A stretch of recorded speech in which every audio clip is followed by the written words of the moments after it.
The gym went dead quiet. The moment.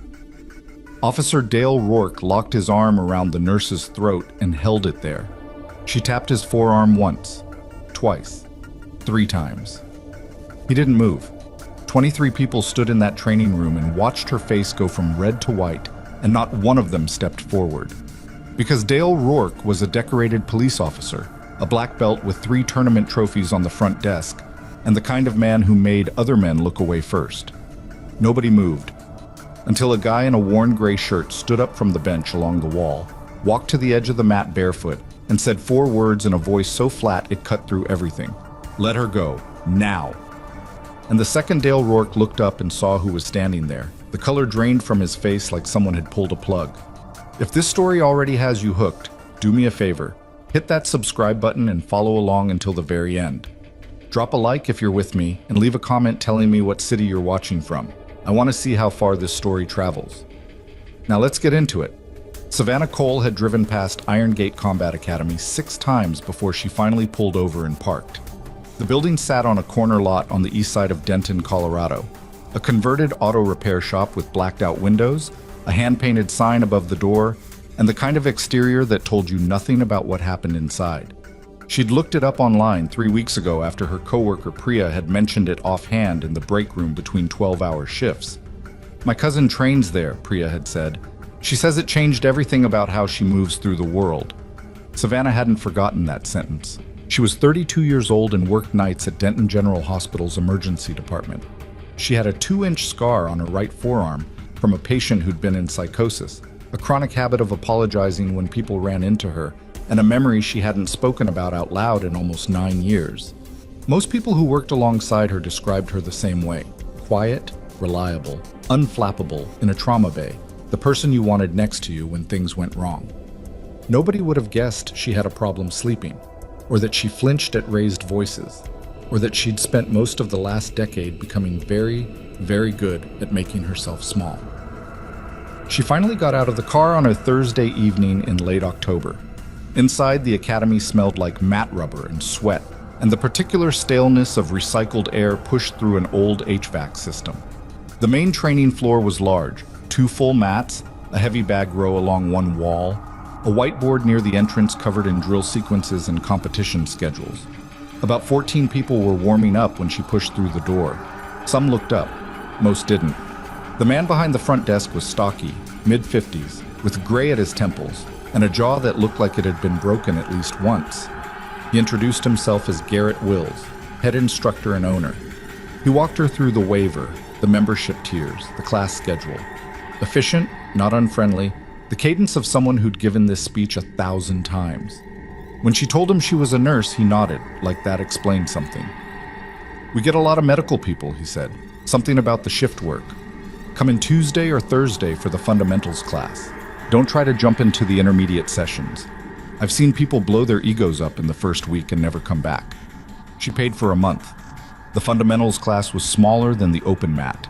7 students, a rotating assistant instructor named Dominic, who was patient and spoke slowly when he demonstrated technique.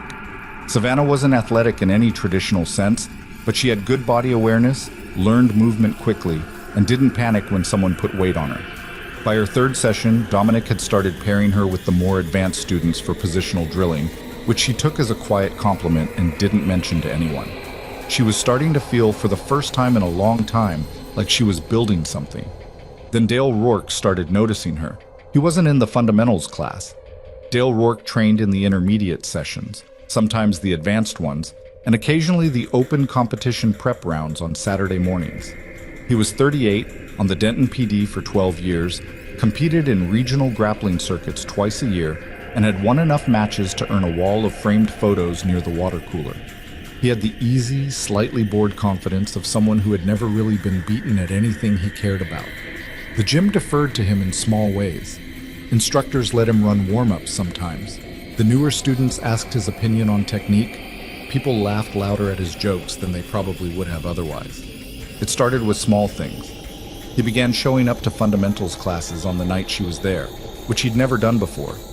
He'd critique her positioning from across the room, even when Dominic was already coaching her. Once, he'd walked over mid-drill and physically repositioned her arm without asking, then looked at the room like he expected acknowledgement for the correction. The touch had lasted 2 seconds and left her feeling like she needed to step outside. She told herself it was just the culture. She told herself she was reading into it. On the 4th week, he asked Garrett if he could demonstrate a choke defense sequence using Savannah as the uke, the training partner. She was standing right there when he asked. He didn't look at her once. Garrett had hesitated. She'd seen it, a flicker of something across the older man's face, a half second where he might have said no. But Dale was the gym's best competitor, a good source of referrals, and the kind of man people in this city didn't say no to without a reason they could defend. "Keep it light," Garrett said. "Flow speed." "Of course," Dale said, and finally looked at Savannah with a smile that didn't reach his eyes. "You good?" She'd said yes, because that's what she did. The first part of the demonstration was fine. He showed the entry, the grip, talked the class through the mechanics while she stood there as a prop. She stayed loose, focused on her breathing, tried to treat it like any other drill. Then something shifted. She felt it in his grip first. The way his forearm settled across her throat wasn't demonstration pressure. It was real pressure, the kind that collapses the carotid. She brought her chin down instinctively, buying herself a second, and tapped his arm clearly twice. He kept talking to the class. She tapped again. Harder this time, the signal unmistakable to anyone who'd trained more than a week. He didn't release. Her vision started to narrow at the edges. Not fully, not yet, but enough to tell her the clock was running. She tried to pull at his arm, which she wasn't supposed to do in a controlled demo, and got nothing. He was significantly stronger, and he'd positioned his weight deliberately. She felt the cold, clear knowledge of someone who has been in real emergencies. This wasn't an accident. This was a choice. She stomped the mat with her heel, the backup signal when hands weren't enough. He released. She stepped back and breathed, and the blood coming back to her head made the room tilt slightly. Dale was already talking again, addressing the class, describing what had just happened as if she was a prop he'd set down. When she finally got her vision fully back, she looked at the room. 14 people. Some looked uncomfortable. Some were watching Dale. A few were looking at her with something she recognized as sympathy, and something she also recognized as inaction. Nobody said anything. Dale turned back to her and said, loudly enough for the room, "You should have defended sooner. That's the point. You wait too long, you lose the window." She kept her face neutral. She was very good at keeping her face neutral. "I tapped," she said. "Tapping isn't always enough in real situations." He said it with a shrug, the way you'd explain something obvious to someone slow. She walked off the mat. She sat on the bench along the wall and spent 3 minutes deciding whether to get her bag and leave permanently, or whether she was going to let this man determine what she did with her Thursday evenings. She was leaning toward the former when she became aware of someone sitting down at the other end of the bench. He'd been there the whole time. She'd seen him at previous sessions, but never spoken to him.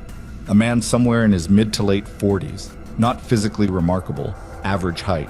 The kind of build that looked ordinary in a t-shirt but moved with an efficiency she'd noticed during drilling because it didn't look like anything until you tried to describe it and realized you couldn't. He wore old gear, never said much. She'd heard someone call him Marcus once, but she was fairly certain that was wrong. He wasn't looking at her. He was watching the mat.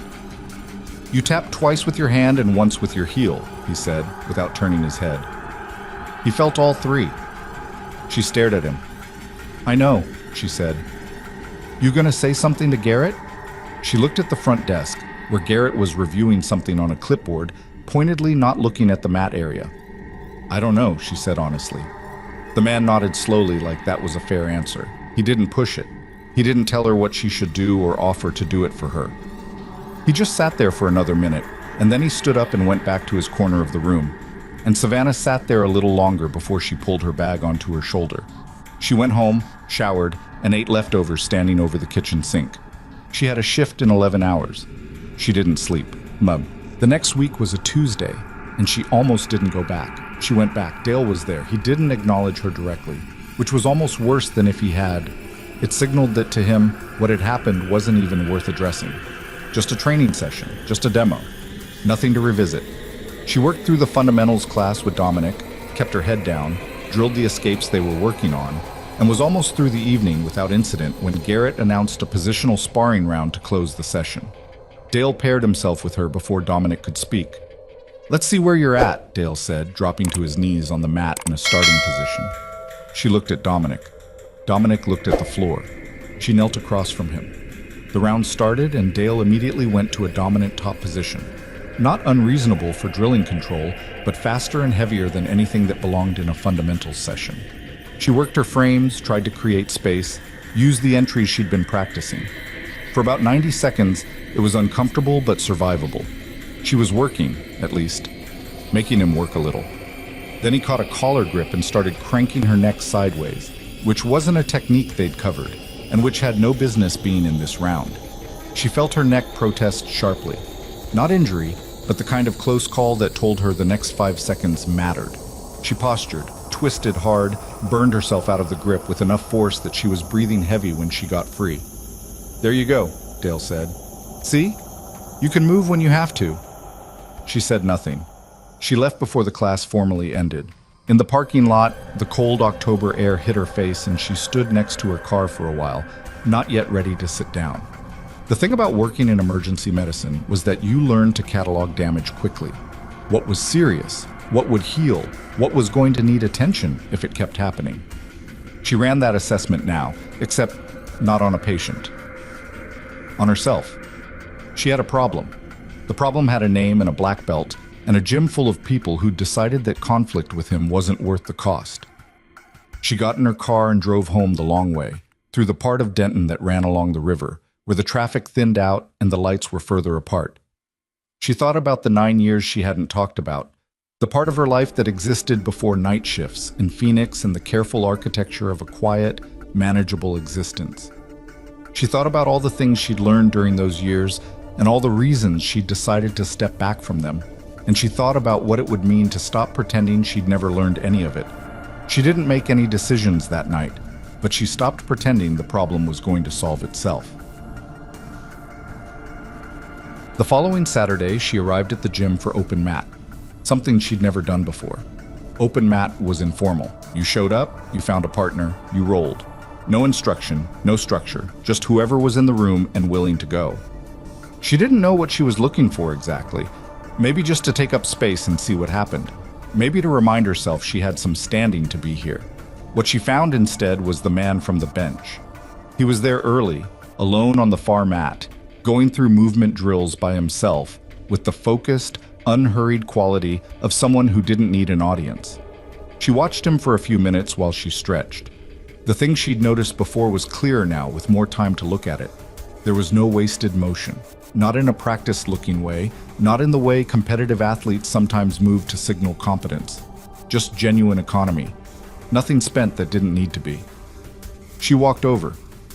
"I never got your name," she said. He paused, looked at her. "Quinn." "Savannah." He nodded. "You came back." "Apparently." He gestured to the mat. An invitation, not a demand. She sat down across from him and they started to spar lightly, far below competition pace, more like a conversation between two people learning each other's habits. He was immediately, strikingly different from anyone else she'd trained with at Iron Gate. He gave her space without giving her easy openings. When she made a mistake, he didn't punish it. He let her work her way out of it, or he'd back off and give her a chance to reset. And she understood after a few minutes that he was reading her the way she sometimes read patients. Not the obvious symptoms, but the underlying ones. "You've trained before," he said during a break. Not a question.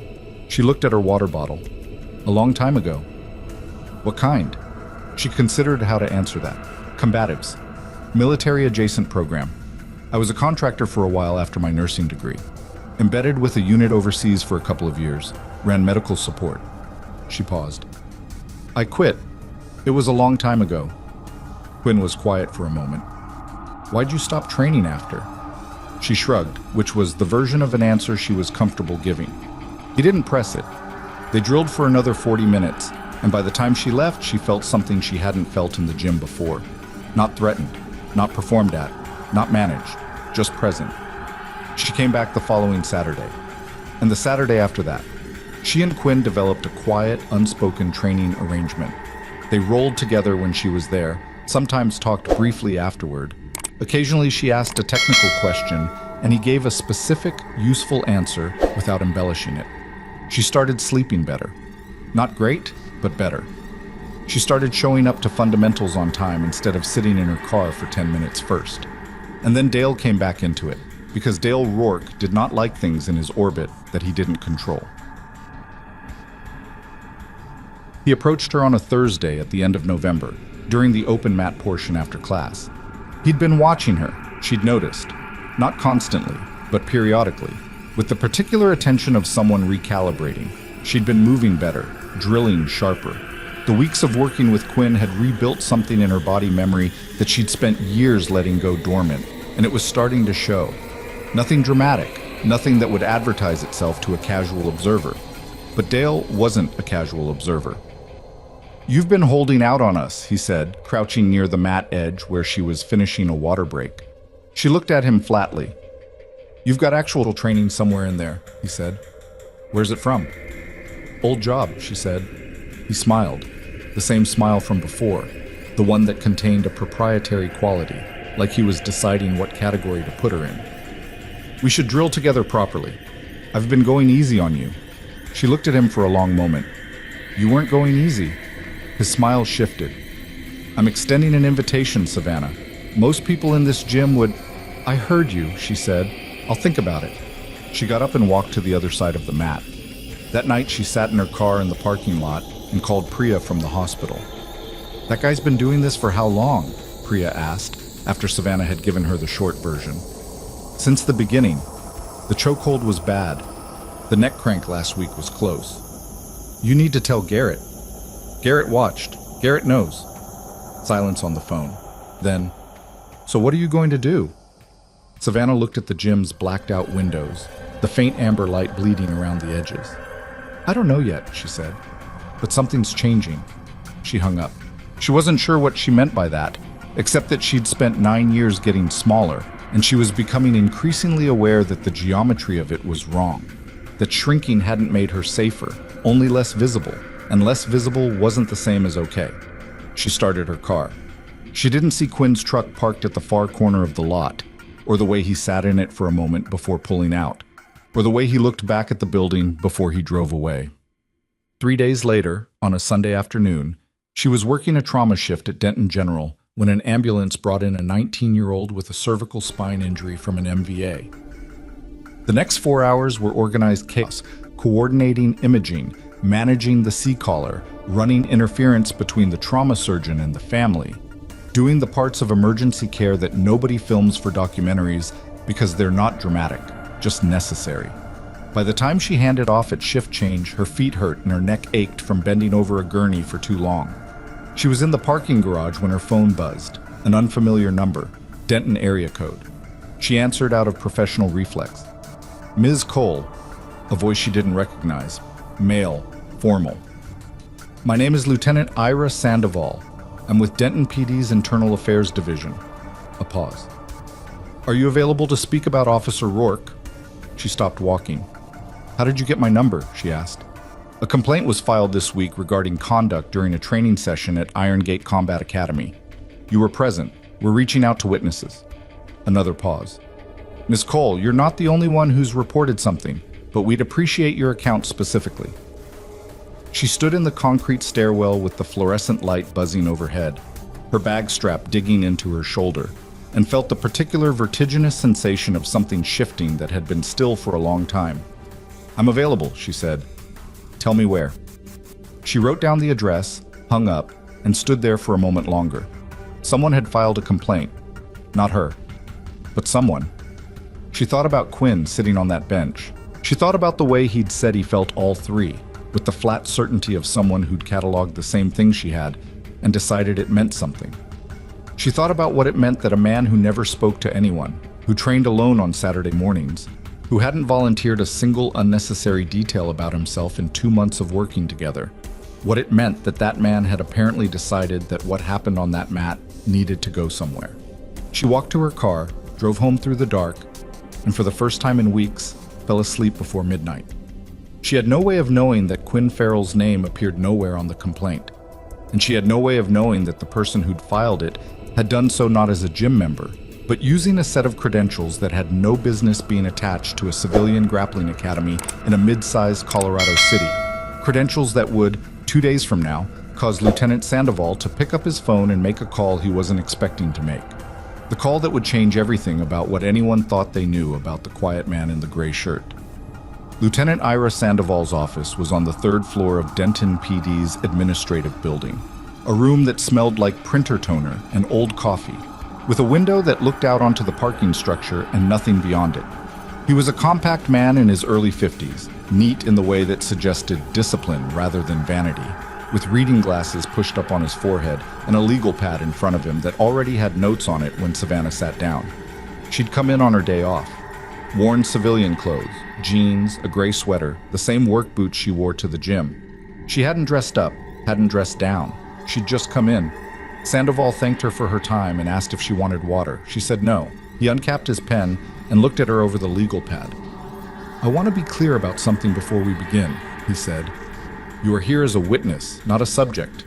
Nothing you say today creates any obligation or liability for you. We're fact-finding." "I understand," she said. "How long have you been a member at Iron Gate?" "About 8 weeks." "And in that time, how many direct interactions would you say you had with Officer Rourke that you'd describe as problematic?" She thought about it honestly, the way she thought about medication dosages, not rounding, not approximating. 4 significant ones. Smaller stuff around the edges, maybe 6 or 7 times total. Sandoval wrote something. "Walk me through the most serious." She did. She started with the choke demonstration and described it the way she'd have described a procedure, sequentially, factually, without editorializing. She told him about the tap signals, the heel stomp, the timeline, the response from the room. She told him about the neck crank the following week. She told him that Garrett Wills had been present for both and had said nothing afterward. When she finished, Sandoval set his pen down. "Ms. Cole, the initial complaint we received came through a channel that, frankly, we weren't expecting." He said it carefully, watching her face.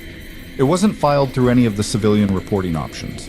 It was submitted through a law enforcement liaison portal that requires verified federal credentials to access." She kept her expression still. "I don't have federal credentials." "No," he said. "That we know." He paused. "Do you know anyone at Iron Gate who might?" She thought about Quinn. She thought about the flat, certain way he spoke and the way he moved and the credentials he'd never once mentioned. "I don't know what other members do outside the gym," she said, which was technically true. Sandoval looked at her for the moment with the expression of someone who understood exactly what she was doing and had decided not to push it. He wrote something else on his pad. "We're going to need your formal statement in writing. We'd also like to know if you're willing to speak to a departmental review board if this proceeds to that level." "Yes," she said, without hesitating. He looked up. She got the sense that wasn't the answer he'd expected. "You seem certain," he said. "I've been a trauma nurse for 6 years," she said. "I know what it looks like when someone crosses a line and everyone decides they didn't see it. I'm not doing that." He nodded slowly, clicked his pen closed. "We appreciate that, Ms. Cola." She left the building at 11:15 in the morning, walked to her car in the parking structure, and sat in the driver's seat for a moment with her hands in her lap. The interview had gone fine. She'd said what she needed to say. She'd been clear and specific, and she hadn't apologized once, which was a thing she'd had to actively work against 3 separate times. What she was sitting with now was the other thing, the credentials, the federal liaison portal. She'd done enough time adjacent to federal systems to understand what that meant. It meant Quinn Farrell wasn't just a quiet man who showed up to open mat on Saturdays. It meant whatever chapter of his life he'd put behind him wasn't as far behind him as he'd implied, or maybe as he'd intended. She drove home. She called no one. She made a decision not to ask him about it directly, which was a decision she was fairly sure she'd reverse within 48 hours. It took 36. I was already on the mat when she got there Wednesday evening, which wasn't his usual night. She stopped just inside the door when she saw him, recalibrated, and walked over anyway because she wasn't going to manage around him. "You weren't here last Wednesday," she said, setting her bag down. "I know," he said. "Are you here because of the IA thing?" Quinn looked at her steadily. "Are you asking me if I filed the complaint?" "I'm asking why you're here on a Wednesday." A long pause. "Garrett called me." Said there'd been some official inquiries and he wanted people who knew what happened to be around in case anyone came by. She absorbed that. He called you specifically. He knows a little more about my background than I've shared in general. She looked at him. How much more? Quinn stood up from where he'd been sitting and picked up his water bottle. He looked like someone who was deciding something, and she'd been around enough people making genuine decisions to recognize the difference between that and performance. I spent 11 years with a Special Operations Unit, Naval Special Warfare. I've been out for 4 years. I live in Denton because my sister lives in Denton and I needed somewhere to land. He said it simply, without weight, like he was reciting facts from a file he'd read so many times they'd stopped being personal. Garrett knew me before, from a different context.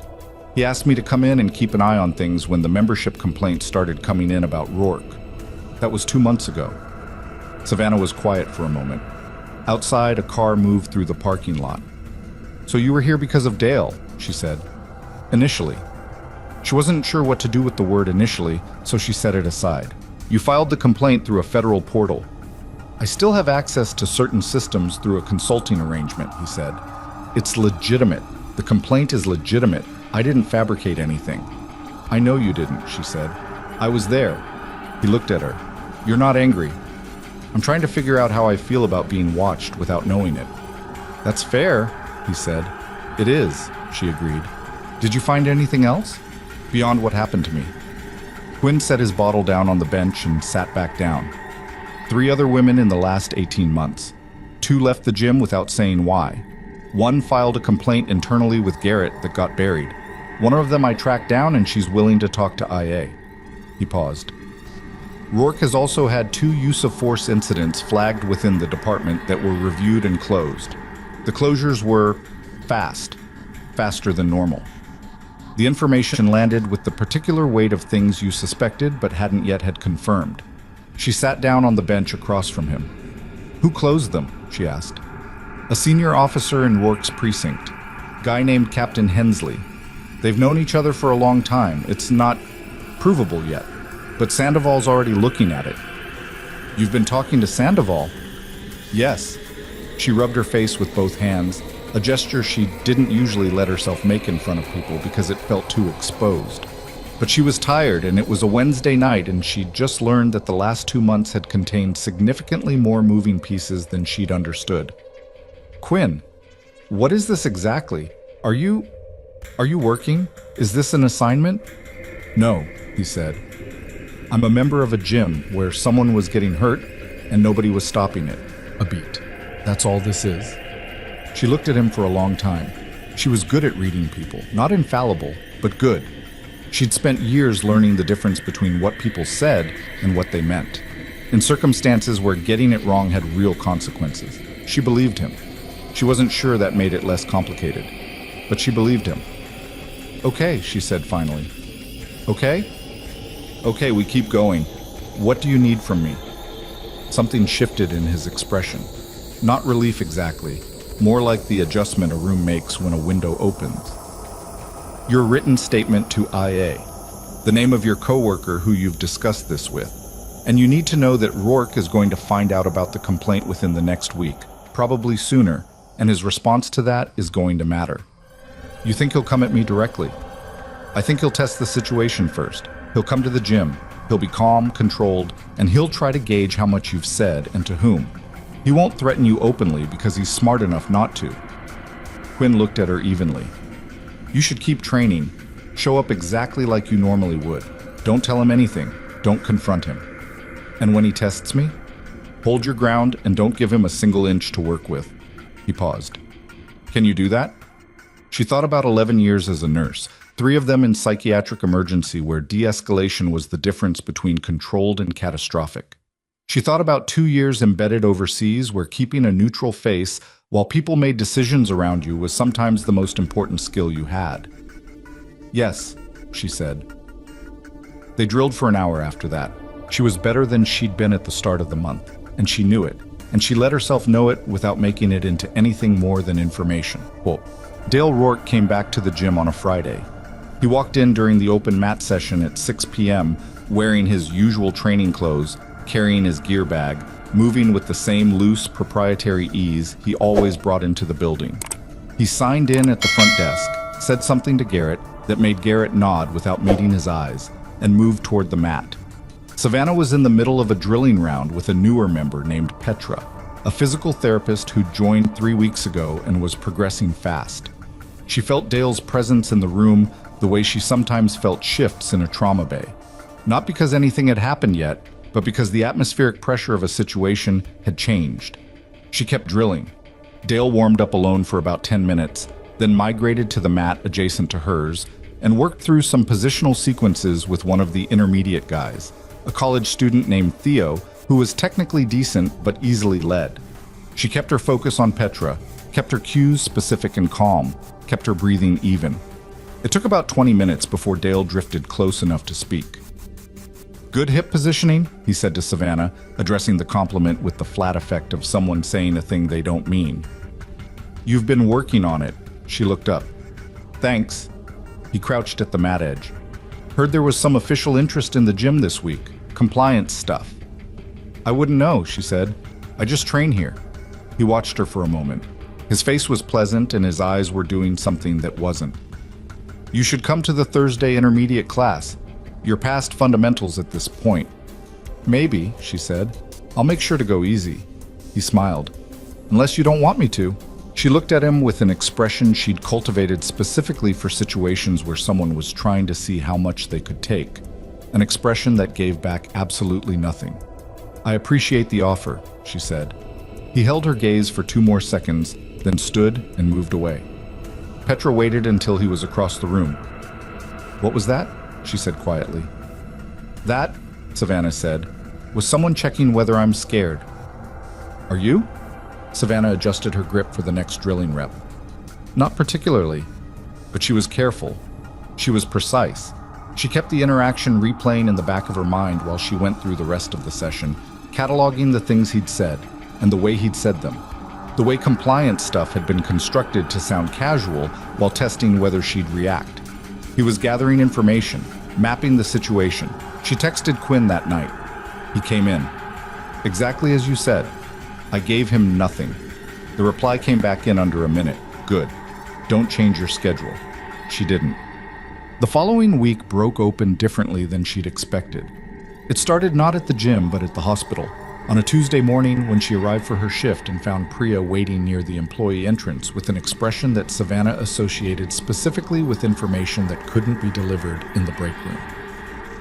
"Someone called HR this morning," Priya said, keeping her voice low. "About you. Said they had concerns about a staff member's behavior outside work. Didn't leave a name, but HR flagged it to the charge nurse." Savannah stopped walking. The cold air off the parking structure was sharp against her face. "What kind of concerns?" "Something about alleged aggressive conduct during a fitness training session." Priya's jaw was tight. "It's obviously garbage, but it went into your file. A preliminary notation." She stood there and felt the shape of what Dale Rourke was doing. Not just checking the situation at the gym, but reaching outside it. Reaching into her employment record. The file that contained 6 years of performance reviews, commendations from supervising physicians, patient outcome reports. The file that she had built carefully and that she had every right to be proud of. He was putting something dirty in it to see if it would stick, or to give himself leverage, or both. "Who handles the notation?" she asked.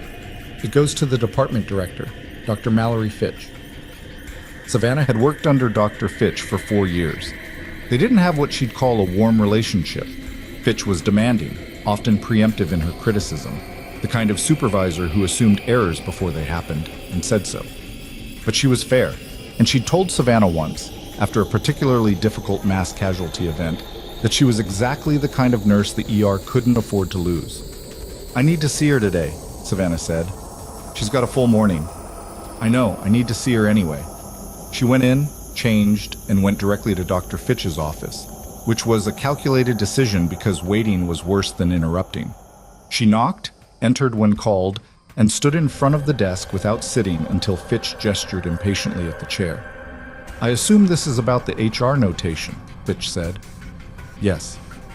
I haven't read it fully." "I know. I wanted to get to you before you did." Savannah had spent the walk over deciding how much to say and in what order. There's a situation with a member at my training gym.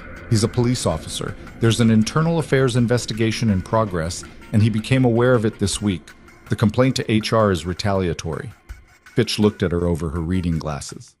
You're part of an IA investigation. As a witness, I was present during a training incident in which this officer applied a chokehold to a training partner and refused to release it despite repeated tap signals. I provided a statement. And you believe he contacted HR in response. The timing is specific, Savannah said. Within 72 hours of being informed the investigation was proceeding. Fitch was quiet for a moment, tapping the arm of her chair. She was the kind of person who thought before she spoke, which Savannah generally appreciated and was particularly grateful for now. I'll need documentation from the IA process, something that establishes you're an official witness, not a subject. I can get that. If you can, the notation gets flagged as pending review and doesn't progress. If you can't provide it in 48 hours, I have to let the HR process move forward. I understand, Savannah said. 48 hours. She left Fitch's office and went immediately to a supply closet she used sometimes when she needed 60 seconds alone, and stood in the dark with bleach and gauze and the particular smell of institutional cleaning products, and allowed herself to feel the full weight of what was happening without performing calmness about it. Dale Rourke was organized. He was strategic. He'd looked at her situation and found the point of maximum vulnerability. Not her physical safety, which he couldn't threaten directly without consequences, but her professional record. The thing she'd built to replace what she'd walked away from. The thing she needed in order to have a future that looked like the one she'd chosen. She breathed. She counted to 10. She came out of the supply closet and texted Sandoval's number directly. I need documentation of my witness status. Something formal. There's been a retaliatory action at my workplace. She paused, then added, I need it in 48 hours. The reply took 12 minutes. I'll have something to you by end of day. This is useful information, Ms. Cole. It demonstrates a pattern. Thank you. She pocketed her phone and went to work. The shift was 14 hours and involved 2 cardiac events, a complicated pediatric fever case, and a domestic violence victim who needed 3 things that took 4 departments and 6 conversations to coordinate.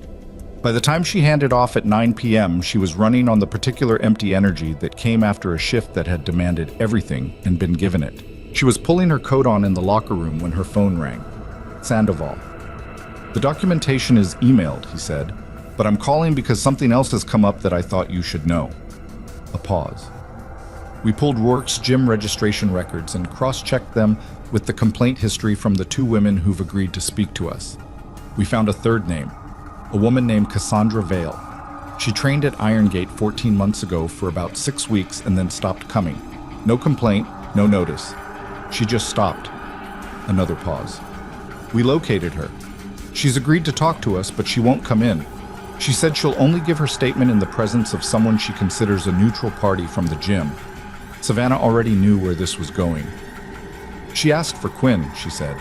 She asked for a man she described as the quiet one who never bothered anyone.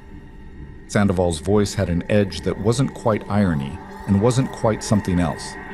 She didn't know his name, but the description was specific enough that we identified him. I can let him know, Savannah said. I'd appreciate that. Miss Cole, I want you to be aware that the pattern we're building here is becoming significant. 3 witnesses with direct incidents. 2 use-of-force reviews with irregular closure timelines. Now a retaliatory contact to your employer. He stopped. This is going somewhere. I want you to know that. She stood in the locker room with her coat half on. I know, she said. I'll talk to Quinn. She called Quinn on the drive home, hands-free, the highway through Denton dark and mostly empty at this hour. She told him about Cassandra Vale. She told him about Sandoval's summary of the pattern. She told him about the HR notation and the 48-hour window and the documentation that was already sent. Quinn listened to all of it without interrupting. When she finished, he said, "He's accelerating." I know. That means he's either panicking or he's decided to go on offense. A beat. Either way, it means the investigation is getting close to something he doesn't want exposed. The use of force closures, she said. Probably. Or something behind them.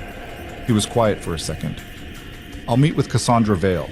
When does Sandoval need me? He didn't say. I'll send you his number. Okay. She was almost home. The streetlights on her block were orange and sparse, the kind of neighborhood that was safe but not expensive. She turned into her driveway and sat there with the engine running. "Quinn," she said. "Yeah." "He went after my job." It wasn't a question, and she wasn't sure exactly what she wanted from him in response to it. Maybe just to say it to someone who understood what it meant, not as a legal tactic or a step in a pattern, but as a thing that had happened to her specifically, to something she had built and cared about. "I know," he said. "That's what men like that do when they feel the ground shifting. They look for the thing that matters most to you and they go for it." "It won't work," she said. "No," he agreed. "It won't." She turned off the engine. The street was quiet. "I need to ask you something, and I need a straight answer," she said. "Okay." "How bad is this going to get before it gets better?" A long pause. Not the pause of someone who didn't know, but of someone who was deciding how honest to be. "It's going to get significantly worse before the board convenes," he said. "Rourke has more levers than we've found yet, and Captain Hensley is going to know by next week that this has moved beyond the gym. When that happens," he stopped. "When that happens, we need to be ready for things to get loud." She nodded to herself in the dark car. "Okay. You're still in?"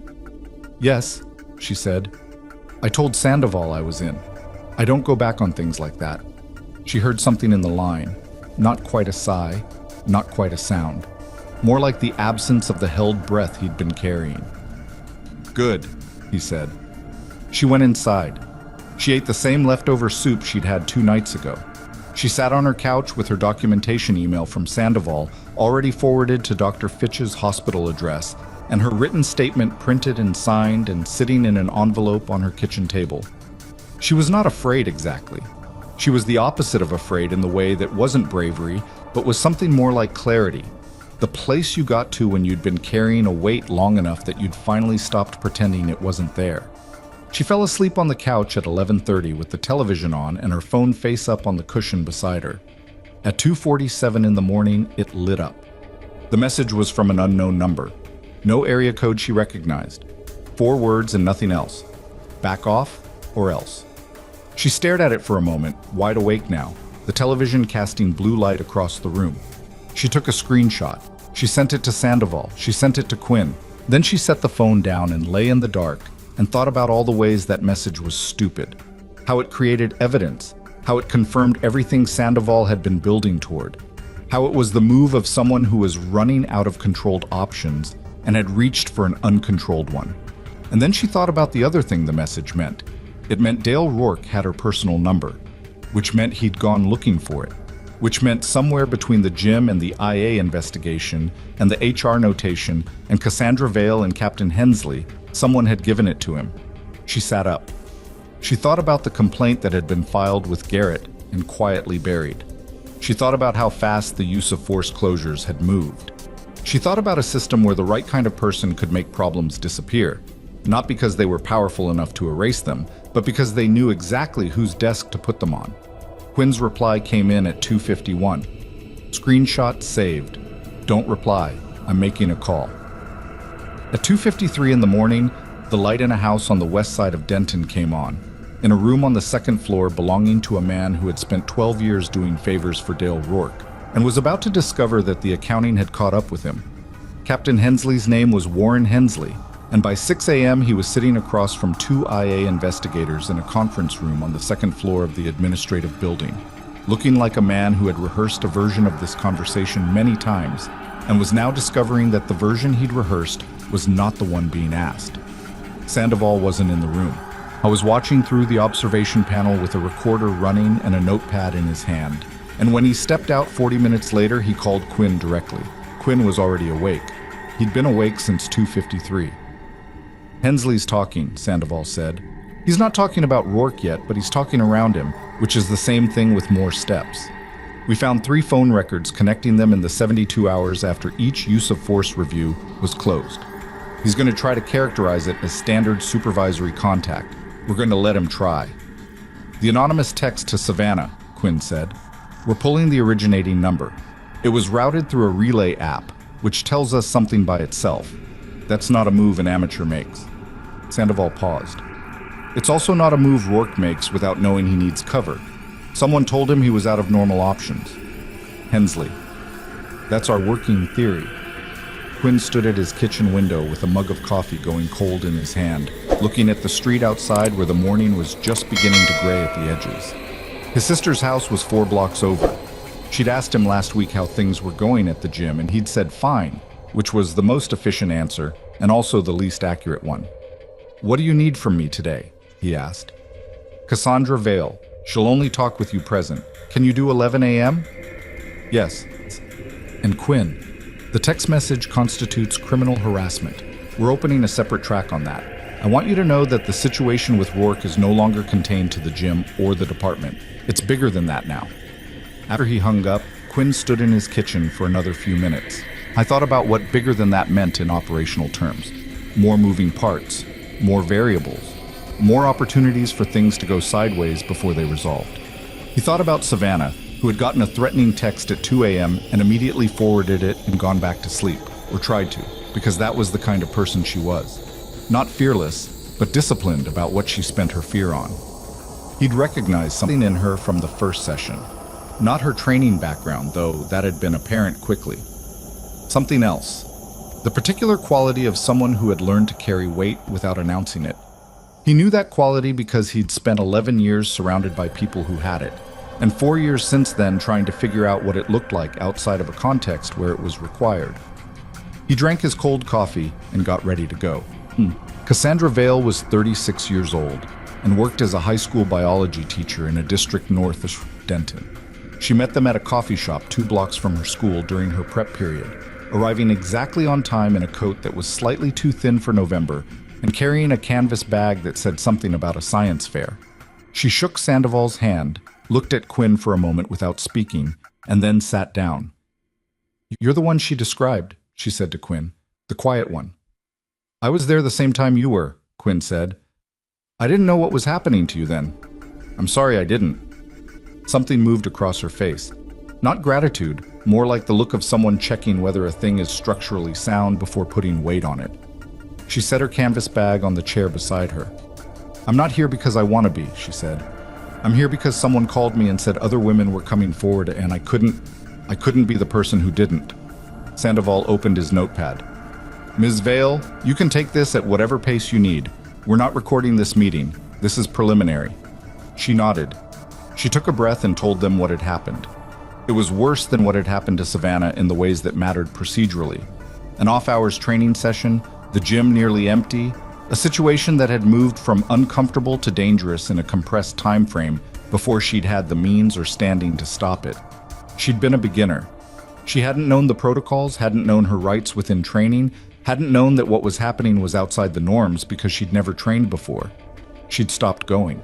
She hadn't reported it because she'd convinced herself it was a misunderstanding. Not because she believed it, but because believing it was a misunderstanding was the version of events she could live with. When she finished, she was looking at the table. "The fact that you're here matters," Sandoval said. "Your account matters." "I know," she said quietly.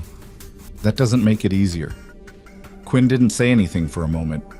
He'd sat through enough witness statements and operational context to know that sometimes the most important thing you could offer was the absence of pressure. Then he said, "You came in a coat that's too light for this weather.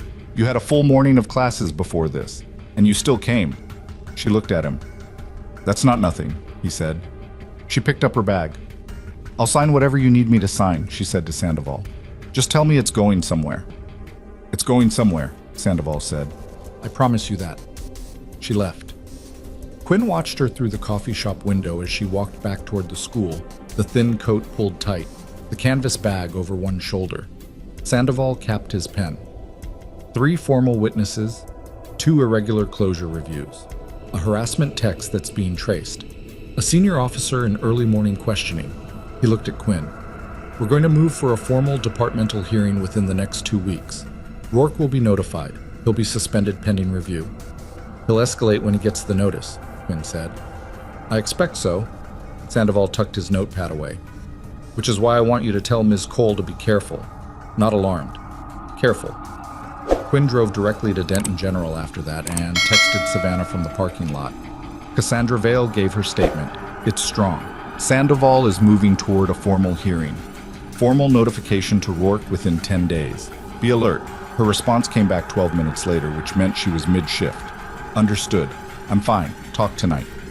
He sat in the parking lot for a few minutes before driving away.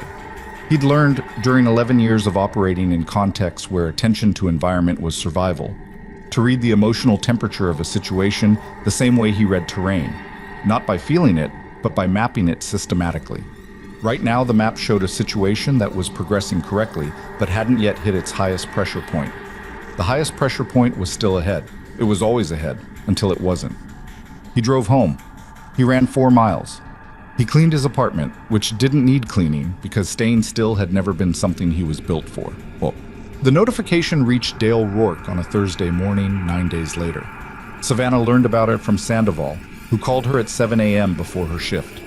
He received it at his precinct via certified mail this morning. Formal notice of a departmental review board hearing scheduled in 3 weeks. He's suspended with pay pending the outcome. A pause. His union rep was in the building within the hour. It's moving fast. Okay, she said. She was standing in her kitchen in her scrubs, cup of coffee in hand, the morning light coming through the window at a low winter angle. How are you feeling? Sandoval asked, which was not a question she'd expected from him. Ready? She said. Good. Keep your eyes open. She went to work. She triaged a 64-year-old with chest pain who turned out to be a STEMI, managed the room during a 3-vehicle accident intake, and supervised a first-year resident through his first successful intubation with the particular focused patience of someone who understood that competence was built in specific, unremarkable moments. She did not think about Dale Rourke for approximately 4 hours, which was the longest she'd managed since October. At 2 p.m., her charge nurse flagged her for a call at the nursing station. She answered it expecting the pharmacy or a family member. It was a woman she didn't recognize, speaking quickly. My name is Adele Park. I'm a staff reporter for the Denton Tribune. I'm covering a story about a Denton PD officer facing a departmental review, and I have your name as a witness in the formal proceeding. I was hoping to... Savannah hung up. She stood at the nursing station and thought about how a reporter had gotten her name, and the answer was obvious. The departmental review process was, at some level, a matter of record, and her name would have come through the witness documentation. It was inevitable. She'd known it was coming, she just hadn't expected it in the middle of a shift on day 1. She called Sandoval from a break room and told him. Don't speak to any reporters, he said immediately. The review board proceedings are confidential, but the filing itself isn't. Your name will get out. That's not preventable. But your statement is sealed until the hearing. Can he find out what I said? His legal representation will get a summary. Not your verbatim statement. But enough. A beat. Savannah. He already knows what you saw. He was there. That was true. She'd been cataloging the ways this situation could escalate, and she needed to stop treating it like a controlled environment when it wasn't. She went back to work. At 6 p.m., finishing her notes at a terminal near the nurse's station, she looked up and saw Dr. Fitch standing across the desk from her. Walk with me, Fitch said. They walked to Fitch's office. Fitch closed the door and sat behind her desk and picked up a printed email. I got a call today from a representative of the Denton Police Officers Union, she said. They expressed concerns about an employee of this hospital who they characterized as filing a false complaint against a decorated officer, potentially motivated by a personal dispute. She set the email down. They asked whether the hospital intended to take further action on the HR notation regarding your behavior. Savannah sat very still. I told them the notation had been flagged pending review and that hospital HR matters were not subject to external advocacy, Fitch continued, and that if they had legal concerns, they were welcome to pursue them through appropriate channels. She looked at Savannah over her reading glasses. I then documented the call and forwarded it to our hospital legal department. Savannah exhaled slowly. The union rep also mentioned your name to the Tribune, I believe, Fitch said. I got a call from them about 30 minutes after the union reporter had gotten her name. Not through court documents, through the union, feeding it to the press as a counter-narrative. Dr. Fitch, Savannah started. I don't need an explanation, Fitch said. I have your IA documentation. I have 6 years of performance reviews, and I've been practicing medicine long enough to recognize when someone in a position of authority decides to use every available system against a person who challenged them. She paused. You have nothing to worry about from this institution. That's what I'm telling you. Savannah looked at her. She hadn't expected that. Not that Fitch had done anything wrong, she hadn't, but she hadn't expected it stated so plainly, without qualification. Thank you, she said. Fitch picked up her pen. Don't thank me. Do your job. Go home. Savannah went home. She called Quinn and gave him the full accounting, the reporter, the union call, Fitch's response. He listened without interrupting. The union is going to try to run a parallel narrative, he said. Make it about a disgruntled member with a personal grudge rather than a pattern of misconduct. It's standard. It buys time and muddies the public record in case the review board decision gets appealed. It won't work, Savannah said. There are 3 of us. I know, but they don't know about Cassandra Vale yet.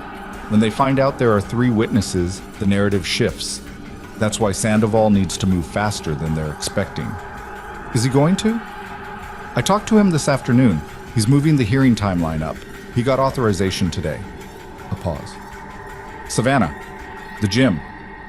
What about it? Garrett called me tonight. Rourke came in this afternoon after receiving the notice.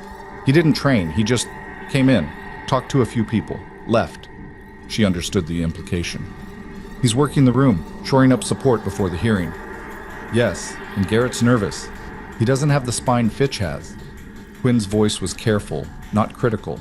A statement of operational fact. I think we need to go in together on Saturday. Open mat, be visible. Let the room see that we're still there. She thought about it. Her instinct was to agree, and her secondary instinct was to examine whether that was sound or whether she was just tired of being careful and patient. She examined it. She decided it was sound. Saturday, she said. Okay. She slept better than she'd expected to. Cool. Saturday open mat started at 9 a.m. They arrived separately. Quinn first, Savannah about 10 minutes after. The room was more full than usual, which meant word had gotten around. 12 people on a Saturday morning was 3 more than the typical turnout, and the energy in the room had the particular texture of people who were present because they wanted to see what would happen, not because they wanted to train. Garrett was behind his desk. He looked at Savannah when she came in, and then looked at something else immediately, which was all the information she needed about where he'd landed. She changed her shoes, stretched, found a space on the mat, and started working through entries by herself. Quinn was across the room doing the same thing, and they didn't acknowledge each other directly because that wasn't unusual, and they were not going to make the morning about theatrics. For the first 45 minutes, it was just training. Then Dale Rourke walked in. He wasn't supposed to be there.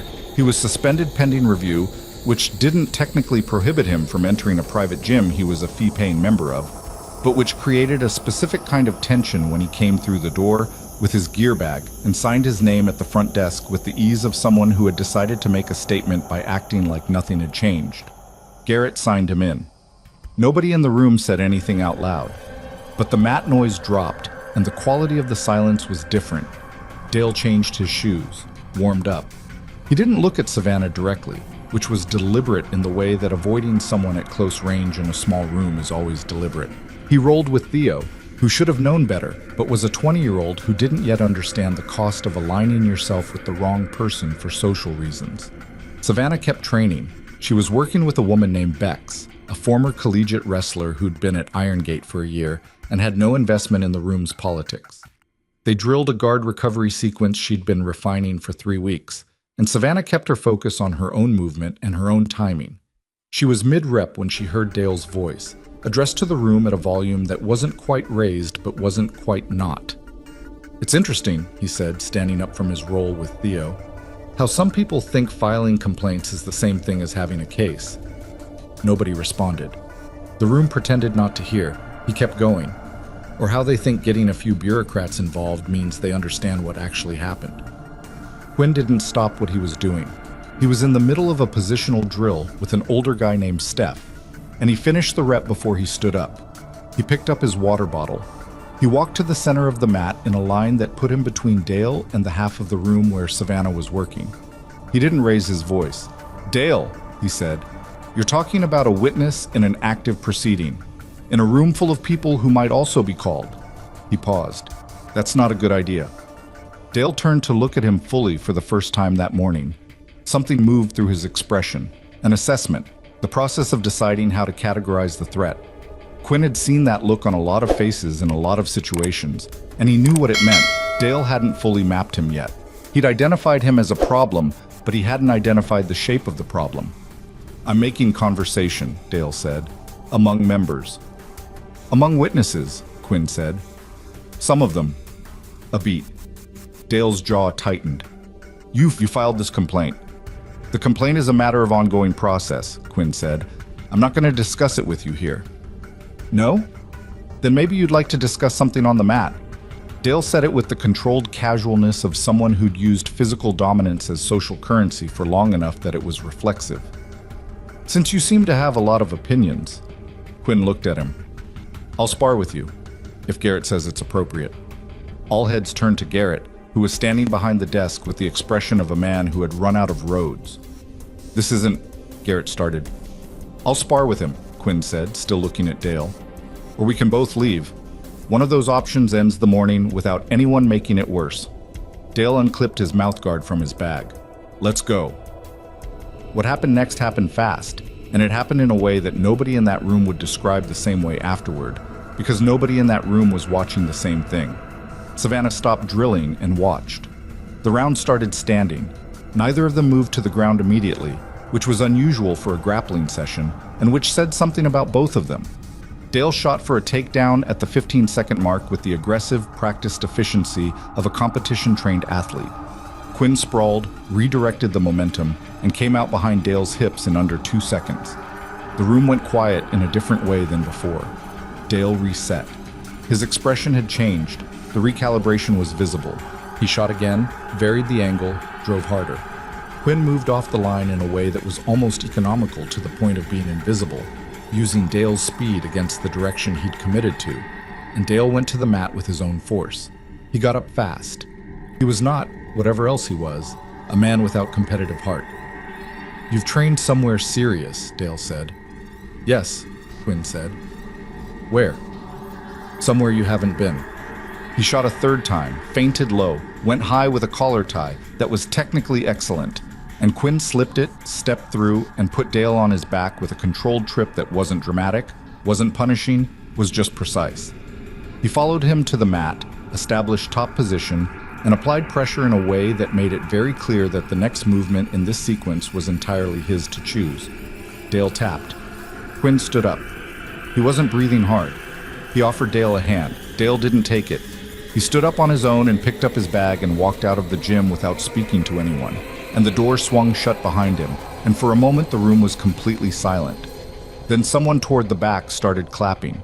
A few others followed. Not enthusiastically, not in the way of performance, just in the honest way of people who had witnessed something they'd needed to see. Savannah bent down and picked up her water bottle. Her hands were steady. Her chest was not. Garrett came around from behind the desk, which was the first time she'd seen him fully cross the room since the situation with Dale had started.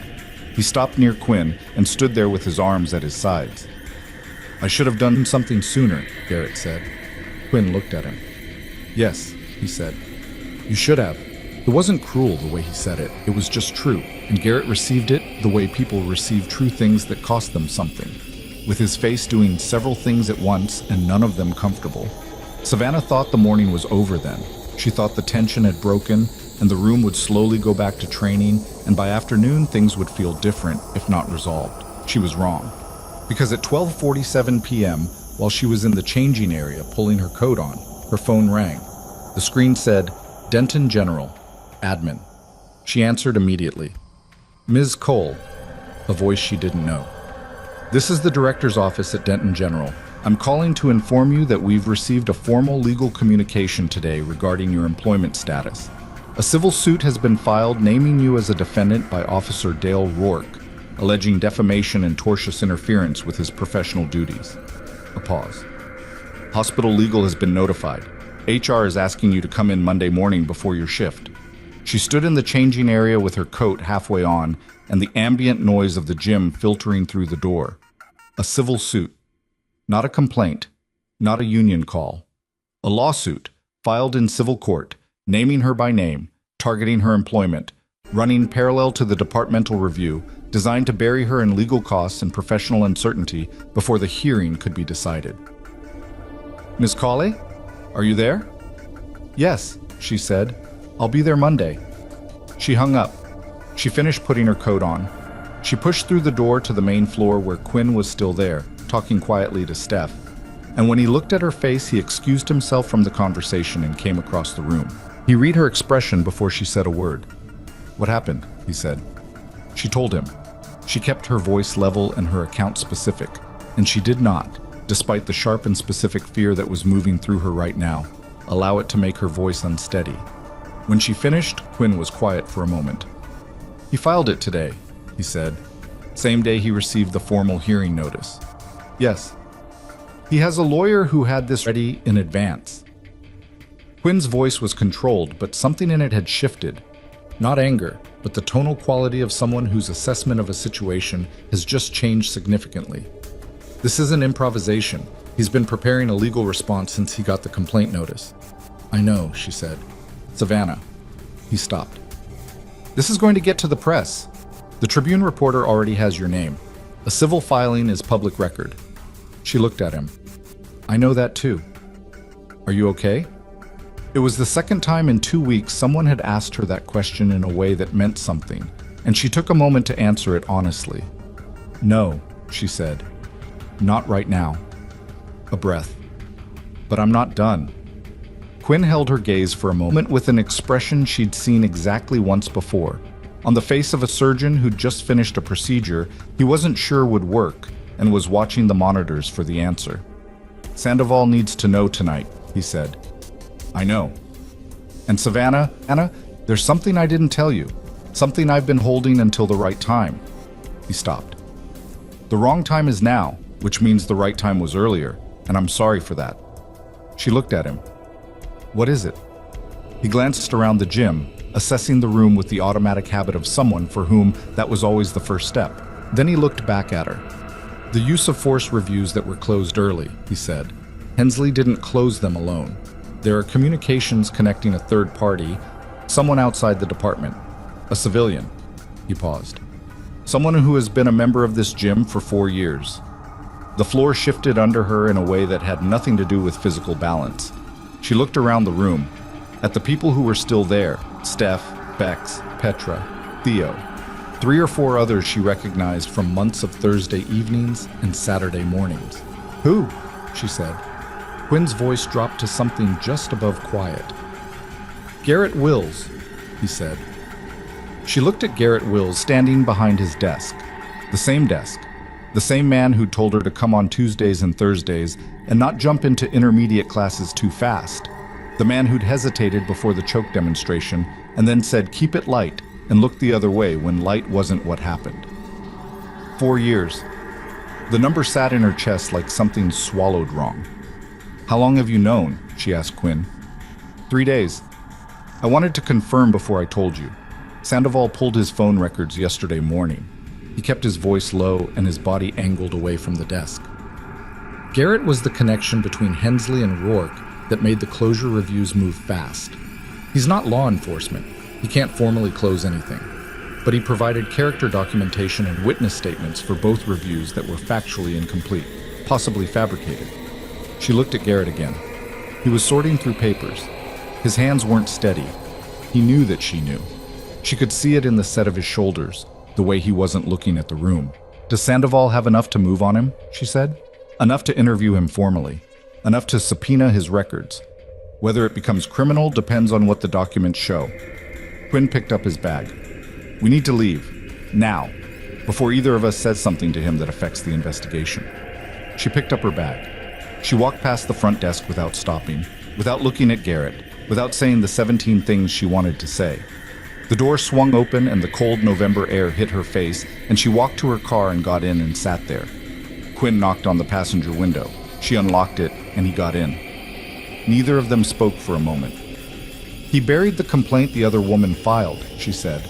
"A year ago. He had it, and he put it in a drawer." "Yes." "If he hadn't, Rourke would have been reviewed before I ever walked into that gym." "Yes," Quinn said again. She put both hands on the wheel and looked at the windshield.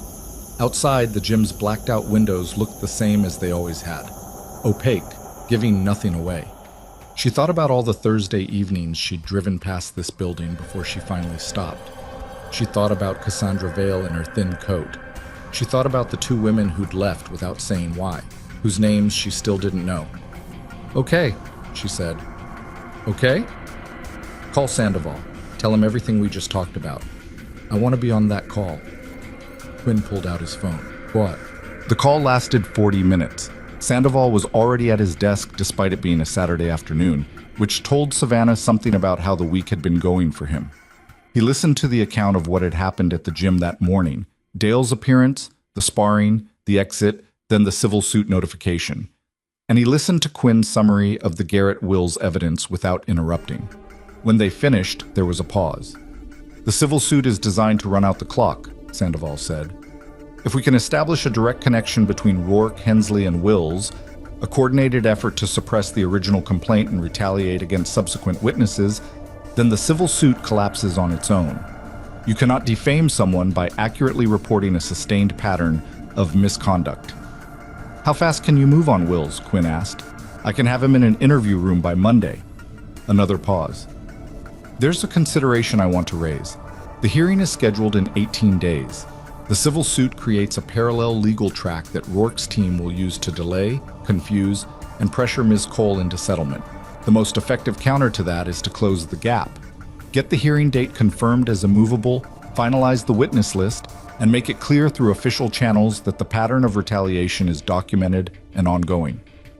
"Can the hearing be sealed?" Savannah asked. "The testimony can be. The outcome becomes public record." Sandoval was quiet for a moment. "Ms. Cole, I want to be direct with you. If Wills cooperates, if he rolls, the case against Rourke becomes substantially airtight.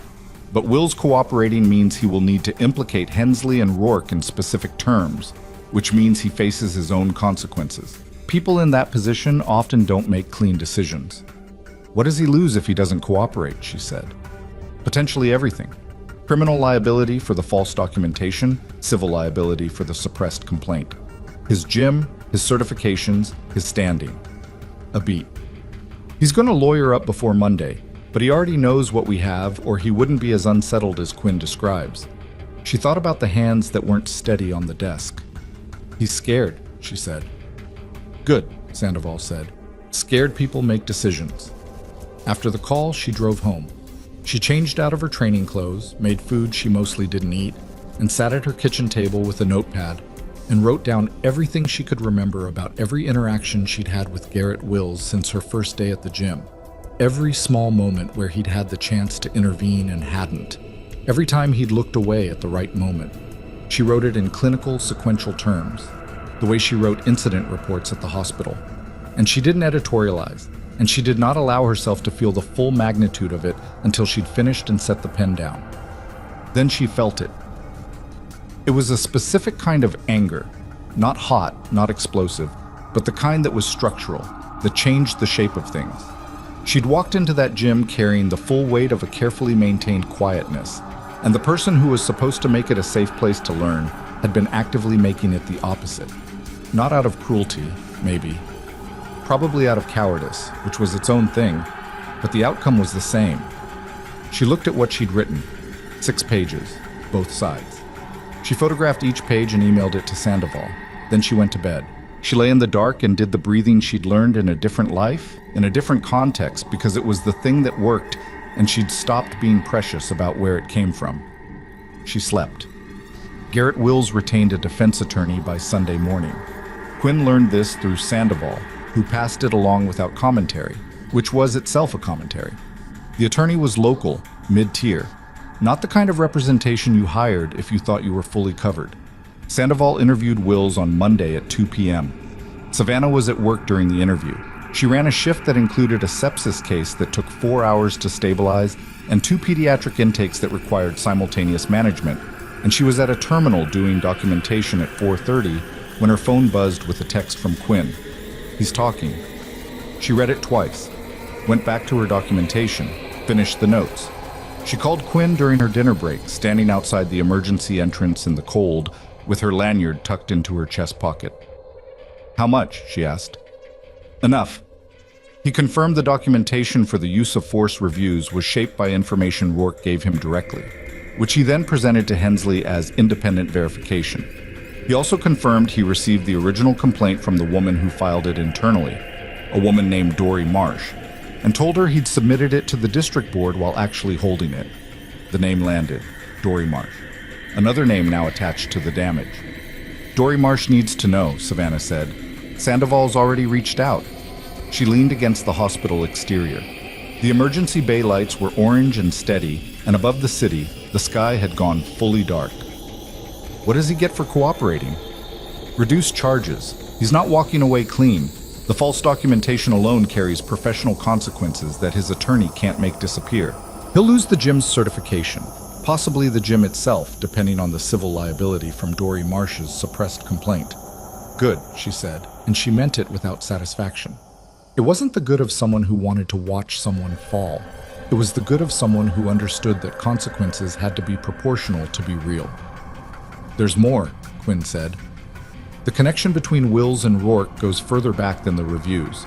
Sandoval found a financial transfer 18 months ago, 2 weeks after Cassandra Vale stopped coming to the gym.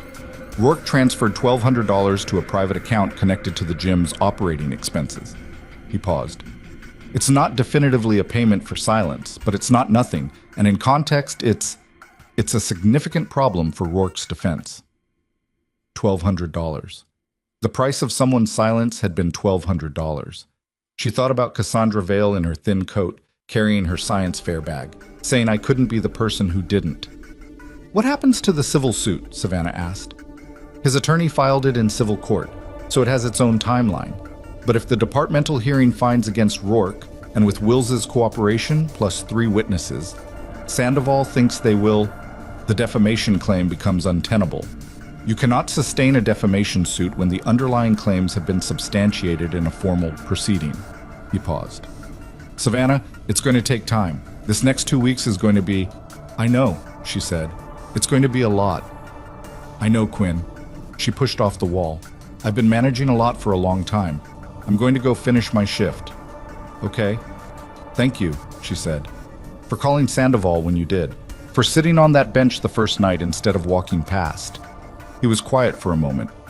I sat on that bench because I'd been watching him do this for 6 weeks and I didn't know yet what to do about it.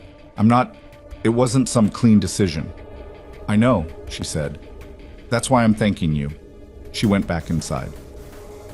The Tribune story ran on Wednesday. Adele Park had been working it for weeks, and when it published, it was more thorough than Savannah had expected. Not because she'd underestimated the reporter, but because the depth of what Park had assembled meant she'd been talking to sources Savannah didn't know about. The story named Rourke described the departmental review, summarized the witness accounts without identifying the witnesses by name, and significantly, included a reference to the investigation of a gym owner connected to the suppression of an earlier complaint. It did not name Savannah directly. It named her as a witness who works in Denton's medical community. Thin cover, butt cover. It named Rourke and Hensley and Wills in full. The story ran at 6 a.m. and by 8 a.m. Savannah's phone had 17 texts from coworkers, 2 from former nursing school classmates she hadn't spoken to in years, and 1 from Priya that said simply, "It's out. How are you?" She was already at the hospital. She was on her 3rd hour of a shift. She texted back, "Working. Fine. Tell you later." The story's publication created a pressure shift in the situation that Savannah felt as a physical thing. Not relief, because nothing was resolved yet, but a change in atmospheric weight. The IA process had been contained, knowable only to the people inside it. Now it was public. Now it existed in the world beyond the gym and the hospital in Sandoval's 3rd-floor office. And public accountability and institutional accountability were different animals. They moved differently. They had different teeth. By noon, 3 of Iron Gate's senior members had reached out to Garrett Wills's attorney, asking about the status of their memberships. By 2 p.m., the Regional Martial Arts Association had suspended Iron Gate's affiliate certification pending review. By 4 p.m., Dale Rourke's union representative had issued a statement calling the Tribune story incomplete and premature, which everyone who read it understood as a concession that the underlying facts were not in dispute. Savannah learned all of this through Quinn in staggered updates throughout her shift. She received each one, processed it, set her phone face down, and went back to work. The ER had not slowed down because a man she'd never trusted was having his worst week. The patients were still there. The work was still what it was. At the end of her shift, she sat in the break room for 10 minutes with bad coffee and silence before driving home. And she thought about all the people who'd been in that gym on the night Dale had held the choke past the tap and looked at them while he did it. She thought about what it cost people to look away, not just morally, but in the private accounting they did with themselves afterward. The way you carried the things you hadn't done. She hoped some of them were doing that accounting now. The hearing was moved up 4 days to 14 days from Rourke's original notification. Sandoval had pushed for it, citing the escalating retaliation pattern, the text message, the union call to the hospital, the civil suit, as grounds for expedited proceedings. The board approved it on Thursday morning. Rourke's attorney filed for an emergency delay. The board denied it on Friday afternoon. The speed of it was unusual, and Savannah understood from Sandoval's tone when he called her that unusual meant Rourke's protection within the department had thinned faster than anyone had predicted. Hensley had been placed on administrative leave pending the outcome of a separate inquiry. Without Hensley's cover, without Wills's cooperation, without the ability to characterize the complaints as isolated incidents from a single disgruntled member, Rourke's position within the department had collapsed in the way that positions built on leverage collapse, fast, and from multiple directions at once. She submitted her formal written testimony on Saturday morning. 8 pages. She reviewed it twice for precision and once for tone, and submitted it to Sandoval electronically. Quinn had submitted his earlier in the week. Cassandra Vales was in. Dory Marsh, who Sandoval had reached and who had agreed to participate with the particular determination of someone who had been waiting a long time for the door to open, submitted hers on Friday. 4 witnesses, a financial transfer, a cooperating gym owner, 2 investigators in a conference room with a man whose hands hadn't been steady in 10 days. Savannah allowed herself, for the first time, to believe this was actually going to land. The mistake was allowing herself to believe that meant the hardest part was over. On the Sunday before the hearing, she went to the gym. Not Irongate. Irongate was operating under the Regional Association suspension. The door locked. A notice taped inside the blacked-out window. She went to a different facility across town, a smaller place called Foundry Athletics that she'd looked up online and visited once before. No affiliation with Rourke, no connection to anything that had happened. Just a mat and a few people who trained because they wanted to. She went alone. She worked for 90 minutes by herself. Movement flows, positional entries, the guard recovery sequence she'd been refining for weeks. She wasn't trying to prove anything. She wasn't performing. She was just training because training had started to mean something to her again after years of meaning nothing. And she wasn't going to let what had happened take that back. When she left, she sat in the car and called her mother in Tucson, who she talked to twice a month and who knew nothing about any of this. "You sound different," her mother said, 7 minutes into the call. "Different how?" "Less, I don't know. Less like you're reading from something." A pause. "Did something happen?" "Some things are happening," Savannah said. "I'll tell you about them when they're finished." "Are you okay?" She thought about the question the same way she'd thought about it when Quinn asked it, honestly, without the automatic reflex to say yes before she'd checked. "Getting there," she said. She drove home. She made dinner.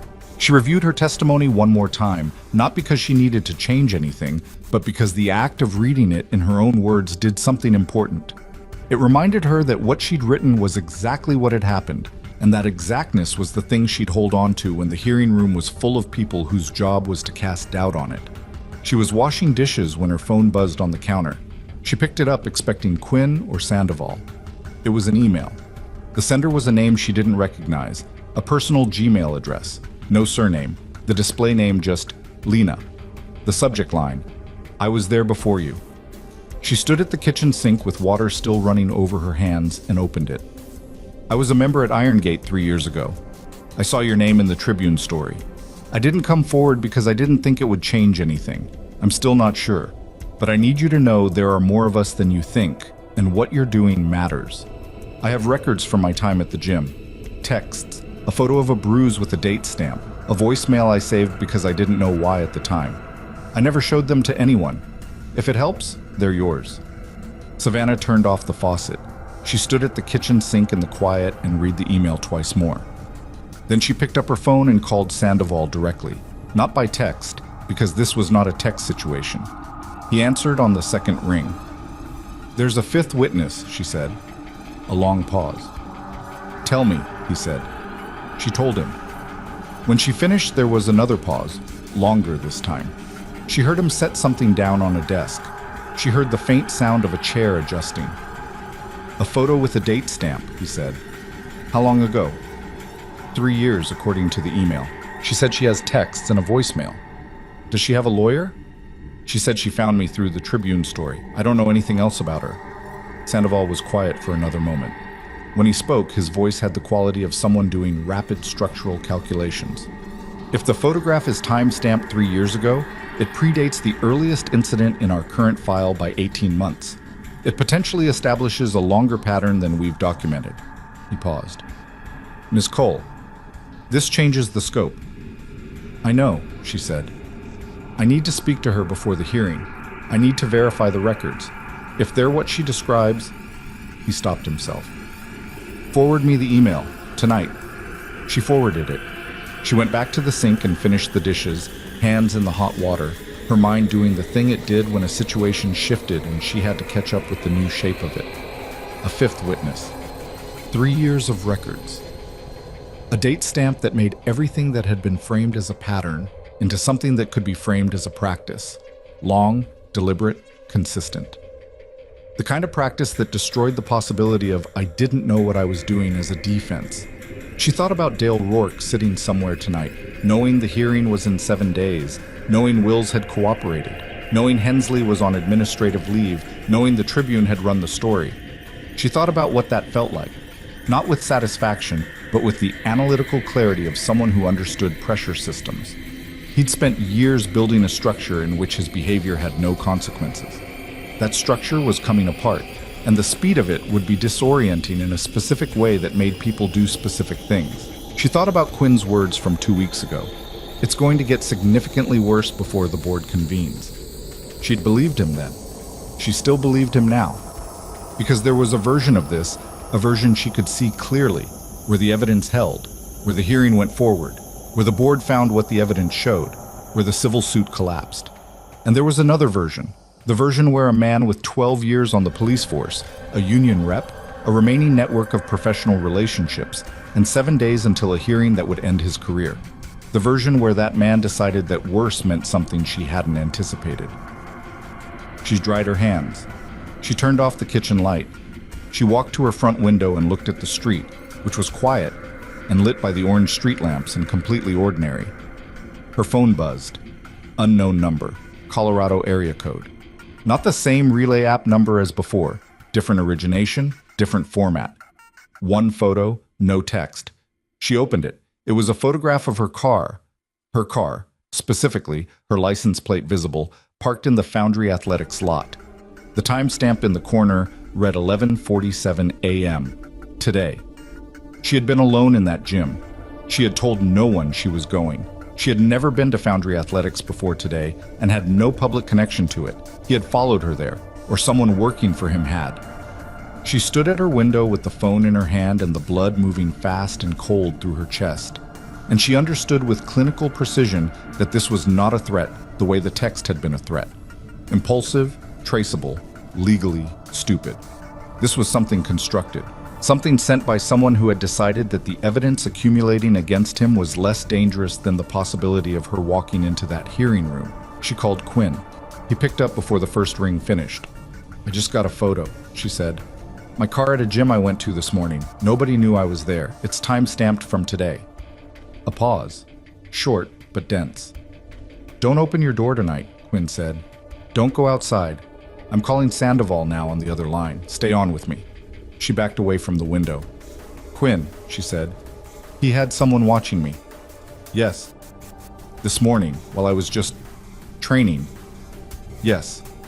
His voice was steady in a way she recognized now as deliberate, the particular steadiness of someone suppressing urgency in order to be useful. "Savannah, listen to me. This is the move of someone who has run out of institutional options. It is also a crime. It's going on the record tonight, and it is going to be in front of the hearing board as documented evidence of ongoing harassment before the week is out. He paused. But I need you to be inside with the doors locked until I call you back. She was already at the door, checking the lock. Deadbolt thrown, chain on. She was not technically afraid. She was something adjacent to afraid that was more useful. The hyper-alert, extremely calm state she went into when a trauma bay went critical and everything needed to be precise. I'm inside, she said. I'm locked in. Good. A beat. I'm 2 minutes away. I'm going to park on your block. You don't have to. I know I don't have to, he said. I'm going to. She sat down on her couch with the phone against her ear and looked at the photograph again. Her car, her plate, the parking lot where she'd been just hours ago, trying to do something that was only about her and her recovery, and the things she'd been slowly building back. And someone had been standing in that lot watching her do it. She thought about the 5 witnesses, the time-stamped photograph, the financial transfer, the cooperating gym owner, the administrative leave, the denied delay, the hearing 7 days away. And she thought about the fact that Dale Rourke had looked at all of that and decided his best remaining move was this: watching her train, taking a picture, sending it so she'd know he could see her. She thought about what kind of man did that when the walls were closing in, and what it meant about what he was capable of, and what the next 7 days might hold. Outside, Quinn's truck pulled to a stop on her street. She heard his door open, heard his footsteps on the sidewalk, heard him take position near the front of the building. Not coming in, just being there. And the 7 days stretched out in front of her like terrain she was going to have to cross in the dark. And she didn't know yet what was waiting at the other side, but she knew, with the same certainty she'd felt on the bench that first night, when nobody stepped forward and she'd looked at the room and understood exactly what she was dealing with. She knew she was going to walk through it. She just didn't know that before the hearing convened, Lena's records would surface something that nobody in the investigation had expected. A document buried in 3 years of gym files that bore Garrett Wills's signature and Dale Rourke's badge number, and a date 6 weeks before Dory Marsh had ever walked through Iron Gate's door. The document arrived in Sandoval's inbox at 11:14 p.m. on a Sunday night, forwarded by Savannah from Lena's email chain, and by midnight Sandoval had called in 2 additional investigators to look at it. Lena's full name was Lena Voss. She was 29 years old, worked as a graphic designer in a suburb north of Denton, and had trained at Iron Gate for 11 weeks 3 years ago before leaving and telling herself, the way people told themselves things that helped them survive, that it hadn't been as bad as it felt.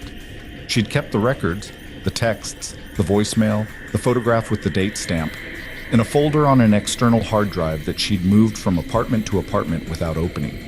The document she'd found inside the gym's public activity records from 3 years ago was a liability waiver amendment, the kind of paperwork that accumulated at the bottom of administrative files and got forgotten.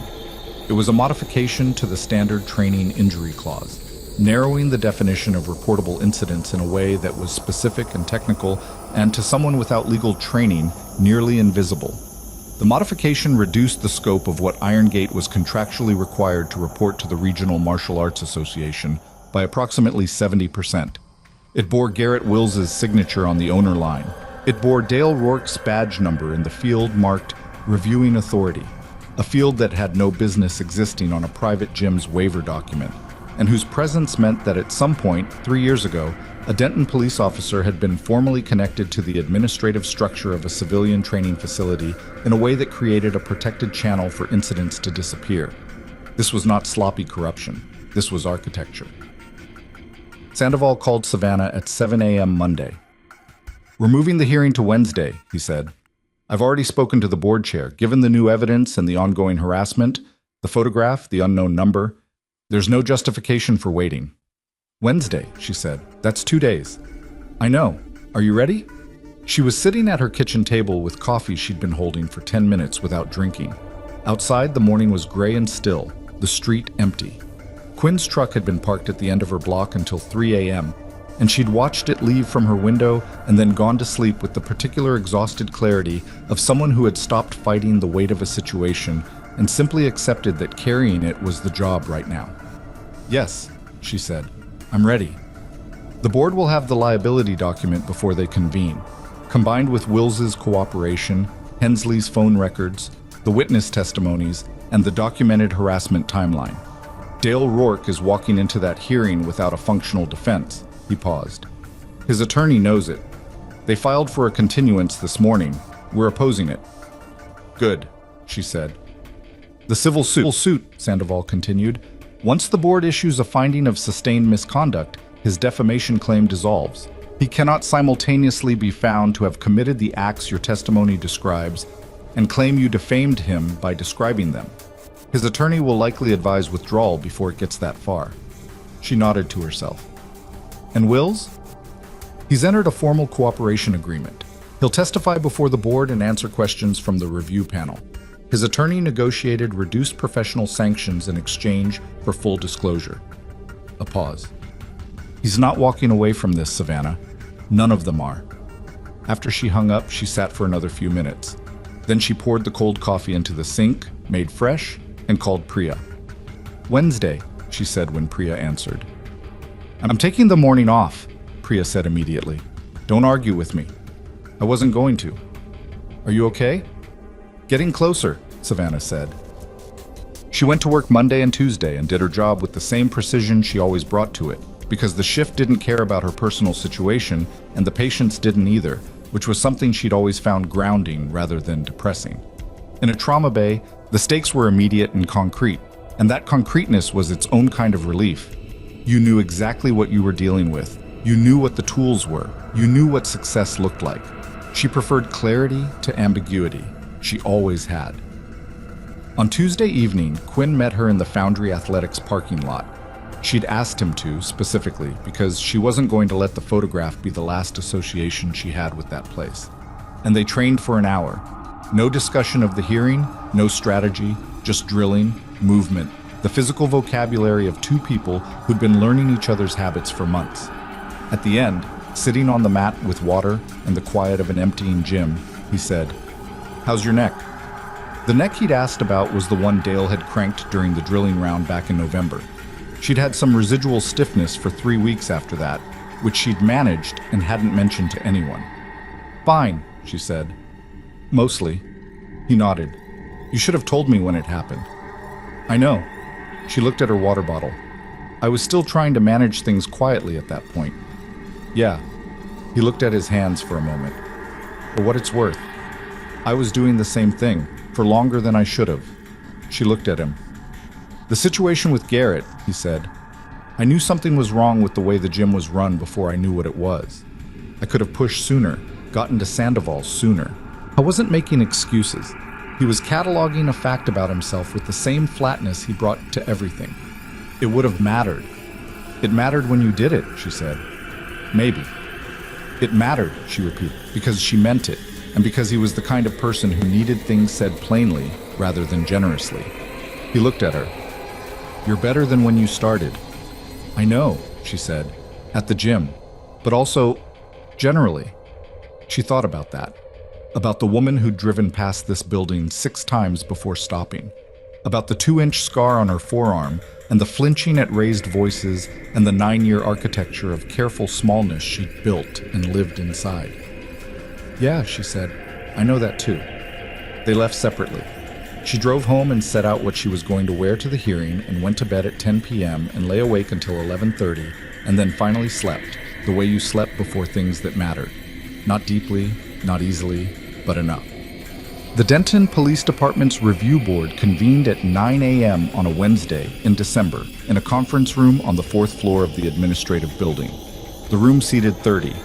There were 41 people present. Savannah arrived at 8:40 with Priya and a personal attorney she'd retained the previous week, a woman named Rowan Alcott, who specialized in employment and civil matters, and who had reviewed every document in the file and told Savannah, without flourish, that the case was as solid as she'd seen in 12 years of practice. Quinn arrived separately and sat 2 rows back. Cassandra Vale came in quietly at 8:55 and sat near the back wall. Dory Marsh was there. Savannah recognized her from the description Sandoval had given. A woman in her 40s with the composed expression of someone who had been waiting a long time for a room to take her seriously. Lena Voss was in the 2nd row. Savannah hadn't met her in person before today. She was small, dark-haired, wearing a blazer that was slightly too big for her, and when she saw Savannah, she gave a single nod. Not warm, not performative, just the acknowledgement of two people who understood why they were both here. Dale Rourke arrived at 8:58 with his union representative and his attorney. He wore his dress uniform. He sat at the respondents' table and looked at the board panel, not at the gallery, and his face was controlled in the specific, effortful way that faces were controlled when the person wearing them was running on no good options and a significant amount of discipline. Garrett Wills was brought in separately. He sat at a witness table to the side, facing the panel rather than the gallery. He looked like he'd lost 12 pounds since October. He didn't look at Savannah.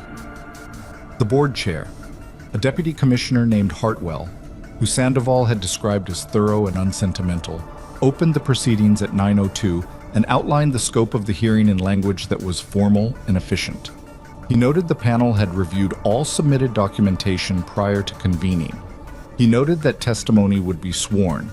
He noted that the board's finding would be issued within 10 business days of the hearing's conclusion and would be a matter of public record. He looked at the respondent's table. "Officer Rourke," Hartwell said, "you are here today to answer to a formal complaint of conduct unbecoming, sustained pattern of targeted physical aggression against civilian training partners, abuse of authority, and coordinated suppression of reportable incidents. Do you understand the charges as described?" Rourke's attorney spoke. "My client understands and denies all charges." Hartwell wrote something. "We'll proceed with witness testimony." Dory Marsh went first.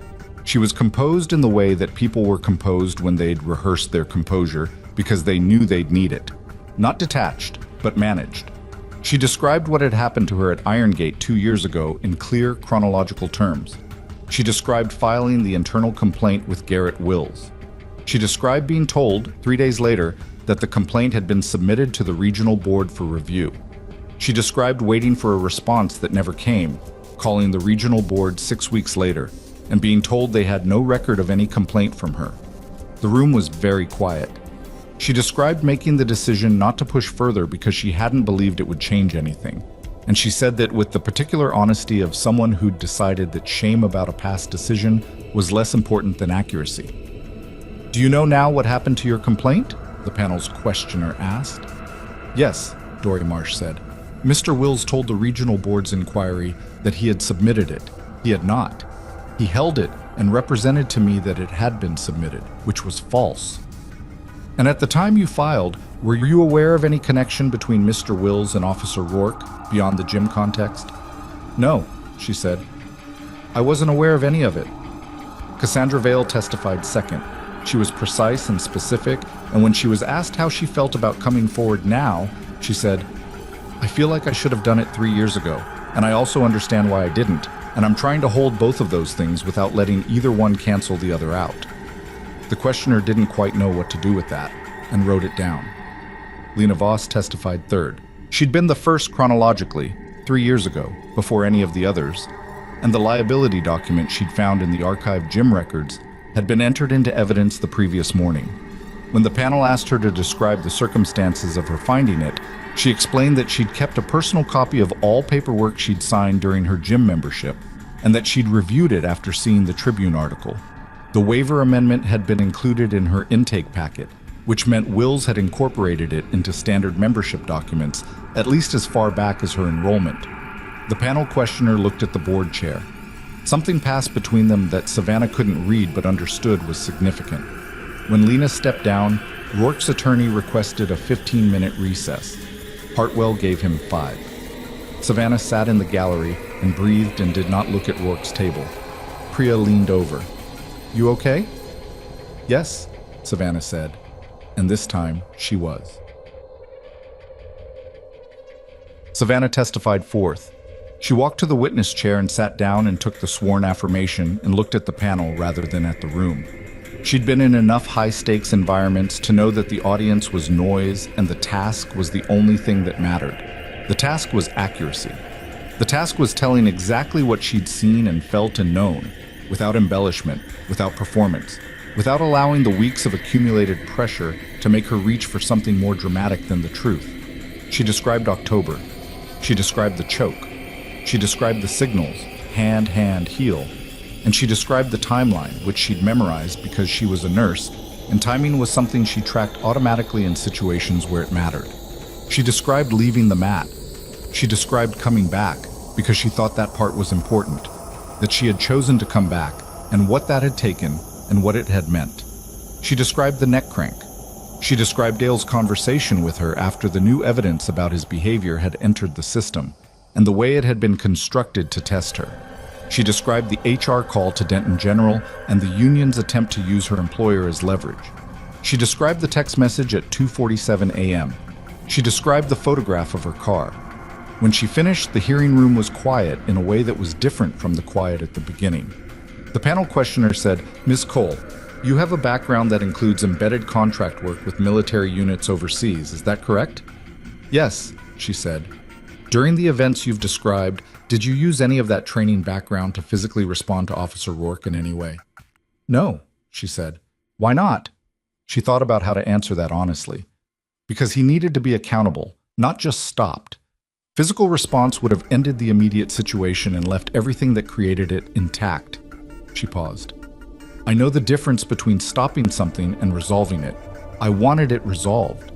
The questioner wrote something. The board chair looked at her for a moment over his glasses. "Thank you, Ms. Cole," Hartwell said. "You may step down." She walked back to her seat. Priya's hand found her arm briefly, a grip, not a pat, and let go. Quinn testified fifth. He was the most factual witness of the day, which was saying something in a room full of precise people.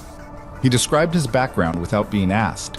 11 years naval special warfare, current consulting work, the consulting arrangement that had given him access to the Federal Liaison Portal. He explained that access clearly and technically, and the panel accepted it without visible skepticism, which meant Sandoval had already briefed them. He described what he'd observed at Irongate from the beginning.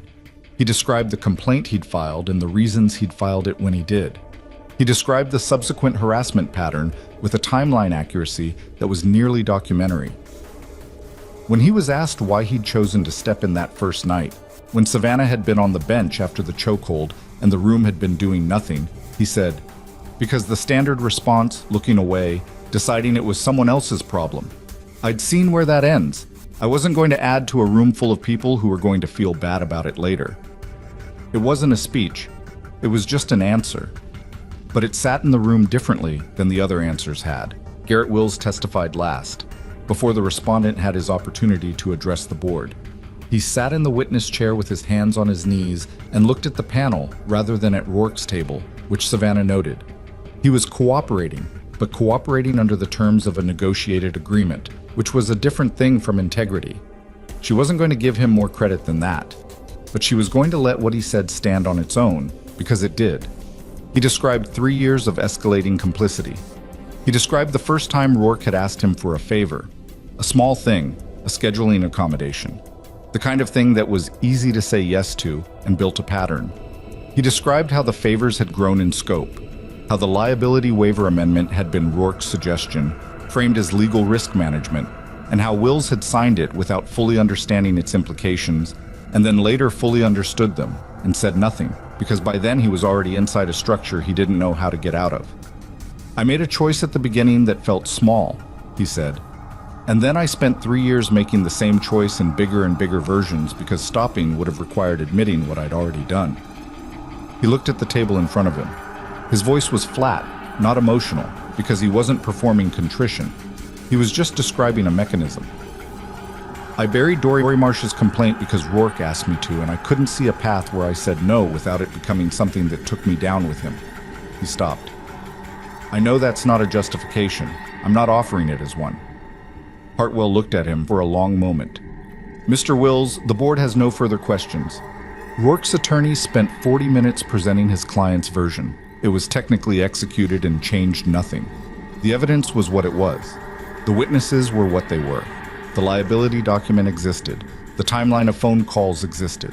The financial transfer existed. The text message existed. The photograph existed. Hartwell called a recess at 1:15 p.m. and told the gallery the board would return with a preliminary determination. It took 37 minutes. Savannah sat in the hallway outside the conference room with Priya on one side and Rowan Alcott on the other, and Quinn across from her on a bench, forearms on his knees, looking at the middle distance. Cassandra Vale was at the end of the hall on her phone. Dory Marsh was sitting very still with her hands in her lap.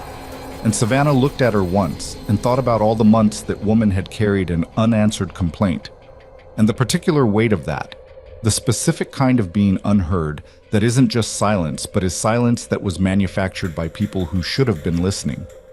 Lena Voss had gone to get water and not come back, and Savannah decided that was fine, that Lena had given everything she needed to give, and that standing in this hallway waiting for an outcome was more than the situation required of her. At 1:52, the door opened and the bailiff asked them to return. Hartwell looked at the gallery and then at the respondents' table and said, "The board has reached a preliminary finding on the charges as enumerated.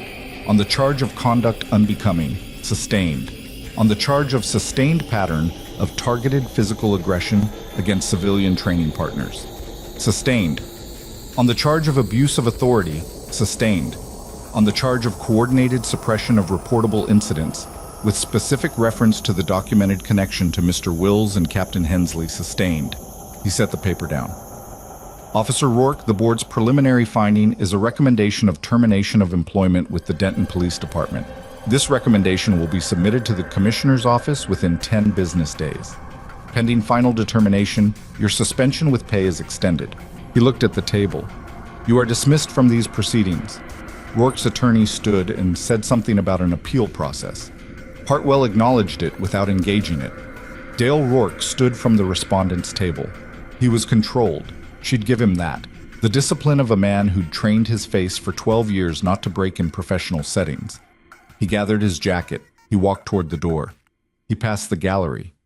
He didn't look at Savannah, but his pace slowed, barely perceptibly, when he reached the row where she was sitting. Just a fraction, just enough for her to know that he was aware of her. She looked at him directly. She didn't say anything. She didn't move. After a moment, he kept walking. The door closed behind him. She exhaled. Priya said very quietly, "There it is." "Yeah," Savannah said.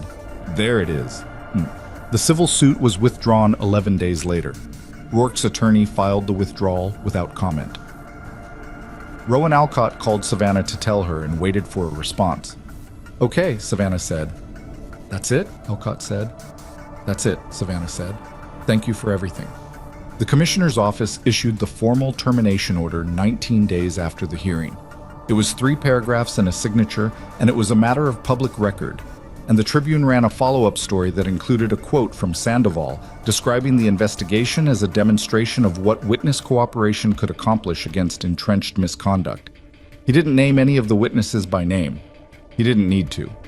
Captain Hensley retired early, which was the institutional language for the arrangement that had been negotiated in lieu of formal charges, contingent on his cooperation with the Rourke investigation.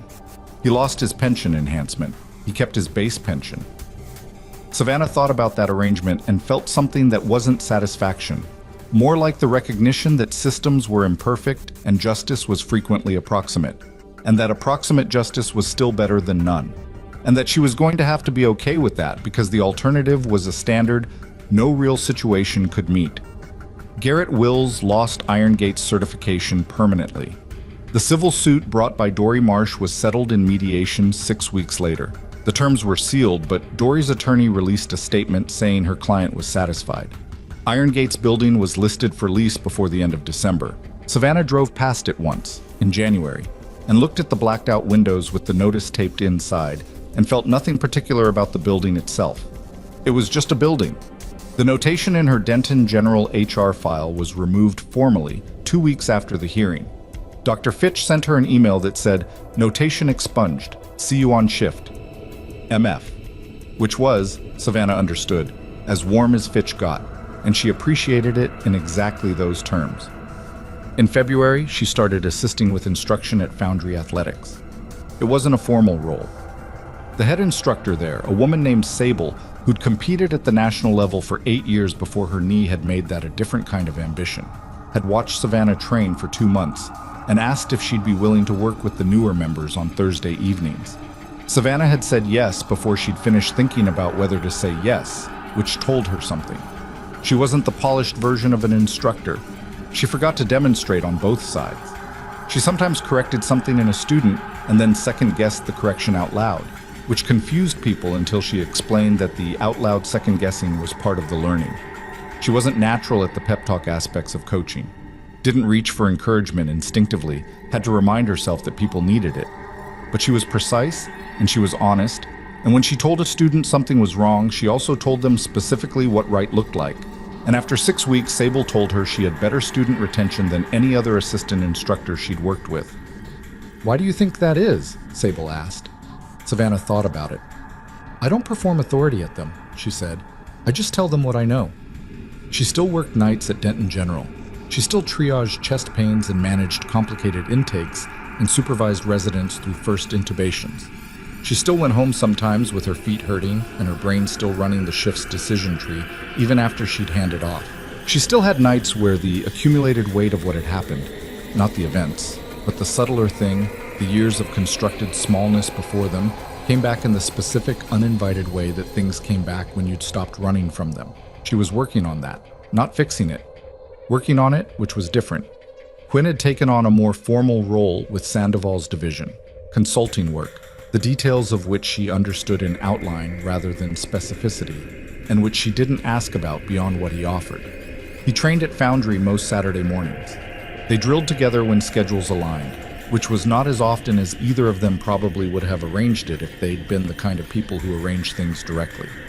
They were both working on that too. In March, she got an email from Cassandra Vale. It said, "I signed up for classes at a gym near my school. Thought you'd want to know." Nothing else. Savannah read it twice and wrote back, "That's everything," and meant it. Lena Voss had started a private Instagram account where she posted about her experience, not as testimony, not as advocacy, just as a record. Savannah found it through a tag and a comment on the Tribune's follow-up story and read it once, carefully, and didn't reach out because she understood that Lena's processing of what had happened was Lena's own and not something that needed to run through Savannah. She thought about that distinction a lot, about how many times she'd processed her own experiences through the lens of what other people needed from her, what they needed her to be, how they needed her to handle it, what form her strength was supposed to take in order to be legible to them. She'd spent years being strong in ways that made other people comfortable, which wasn't strength at all. It was service, and service to the wrong thing. The thing she'd found at the bottom of all of it, under the gym, under the hearing, under the 9 years of careful quiet, and the 2 years before that of a different kind of noise, was something she didn't have a clean word for.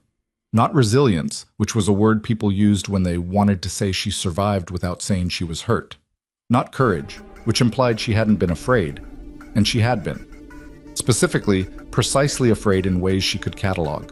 Something more like accuracy. The practice of seeing things, including herself, as they actually were, and acting from that reality rather than from the version of it that was easier to carry. She was better at that than she'd been in October. She wasn't consistent at it. Some mornings she still drove past the gym the long way, and some evenings she still apologized when someone ran into her. She was working on it. She thought she'd be working on it for a long time, and she'd stopped expecting that the working on it would ever be finished, which was its own kind of progress. What? On a Thursday evening in April, a new student walked into Foundry Athletics for her first class. She was young, maybe 24, and she'd written on her intake form that she was there because a friend had recommended it, and she wanted to feel less afraid, which was the honest version of the answer most people gave more carefully. Savannah had read the form before class and had thought, briefly, about all the versions of that sentence she'd carried herself over the years, and what it would have meant to someone to have simply acknowledged it directly instead of offering a curriculum. She walked the new student through the warm-up and explained the terminology and showed her the foundational positions. And when the woman looked uncertain about whether she was doing something correctly, Savannah said, "You are. Keep going." After class, the woman asked, "How long until it starts to feel natural?" Savannah thought about the bench at Iron Gate in October, and the mat at Foundry in December, and the hearing room in December, and her car in the dark the night Dale had sent the photograph, and the 37 minutes in the hallway waiting for a determination, and all the Thursdays and Saturdays and in-between moments of building a thing back from a foundation she'd always had, but had covered over. "Longer than you want it to," Savannah said. "Shorter than you're afraid of." The woman nodded. She seemed to find that useful. After the class cleared out, Sable was locking up the gear closet, and Quinn was on the far mat running a solo drill sequence, and Savannah was sitting on the bench. A different bench in a different gym, but a bench nonetheless, drinking water and feeling the particular quiet of a room after people have left it. She thought about what it had taken to get here. Not the hearing, not the investigation. Those were events, and events had beginnings and ends. She thought about the longer arc of it. The accumulation of small decisions, stopping the car in October when she'd almost driven past, saying yes instead of nothing when Sandoval called, sitting across from Quinn on the far mat that first Saturday and saying, "I never got your name," going back after the chokehold, going back after the neck crank, going back after the photograph. She was not, she understood, a person who had been saved. She was a person who had stopped waiting to be. That was the thing she'd try to give the new students, not the techniques, though the techniques mattered. Not the physical confidence, though that came. The thing underneath it. The understanding that the strength you were looking for had been yours from the beginning, and what you were actually doing in this room, on this mat, with your aching muscles and your uncertain technique, was just remembering how to reach for it. Most people couldn't hear that until they'd already started. You had to show up first. You had to walk through the door and be willing to be a beginner, which was the hardest thing, which was the whole thing. She'd walked through the door 6 times before she stopped the car. The 7th time had changed everything. She finished her water. She pulled on her jacket. Quinn had finished his drill sequence and was collecting his gear on the other side of the room, and she walked over and said, "Same time Saturday?" And he said, "Yeah." And that was the whole conversation, which was exactly the right length. She drove home the short way. She didn't look for things in the rearview mirror. The street was quiet and lit by the orange street lamps and completely ordinary, and she pulled into her driveway and sat for a moment with the engine off and the night outside the window, and felt not happy, exactly, not relieved, not triumphant, but present. Fully, solidly present in a life that was hers, in a city where she had stood up and been counted, in a body that had remembered what it knew when she'd finally let it. There are people who move through the world loudly, and people who move through it quietly, and the quiet ones are often mistaken for the ones who have nothing to say.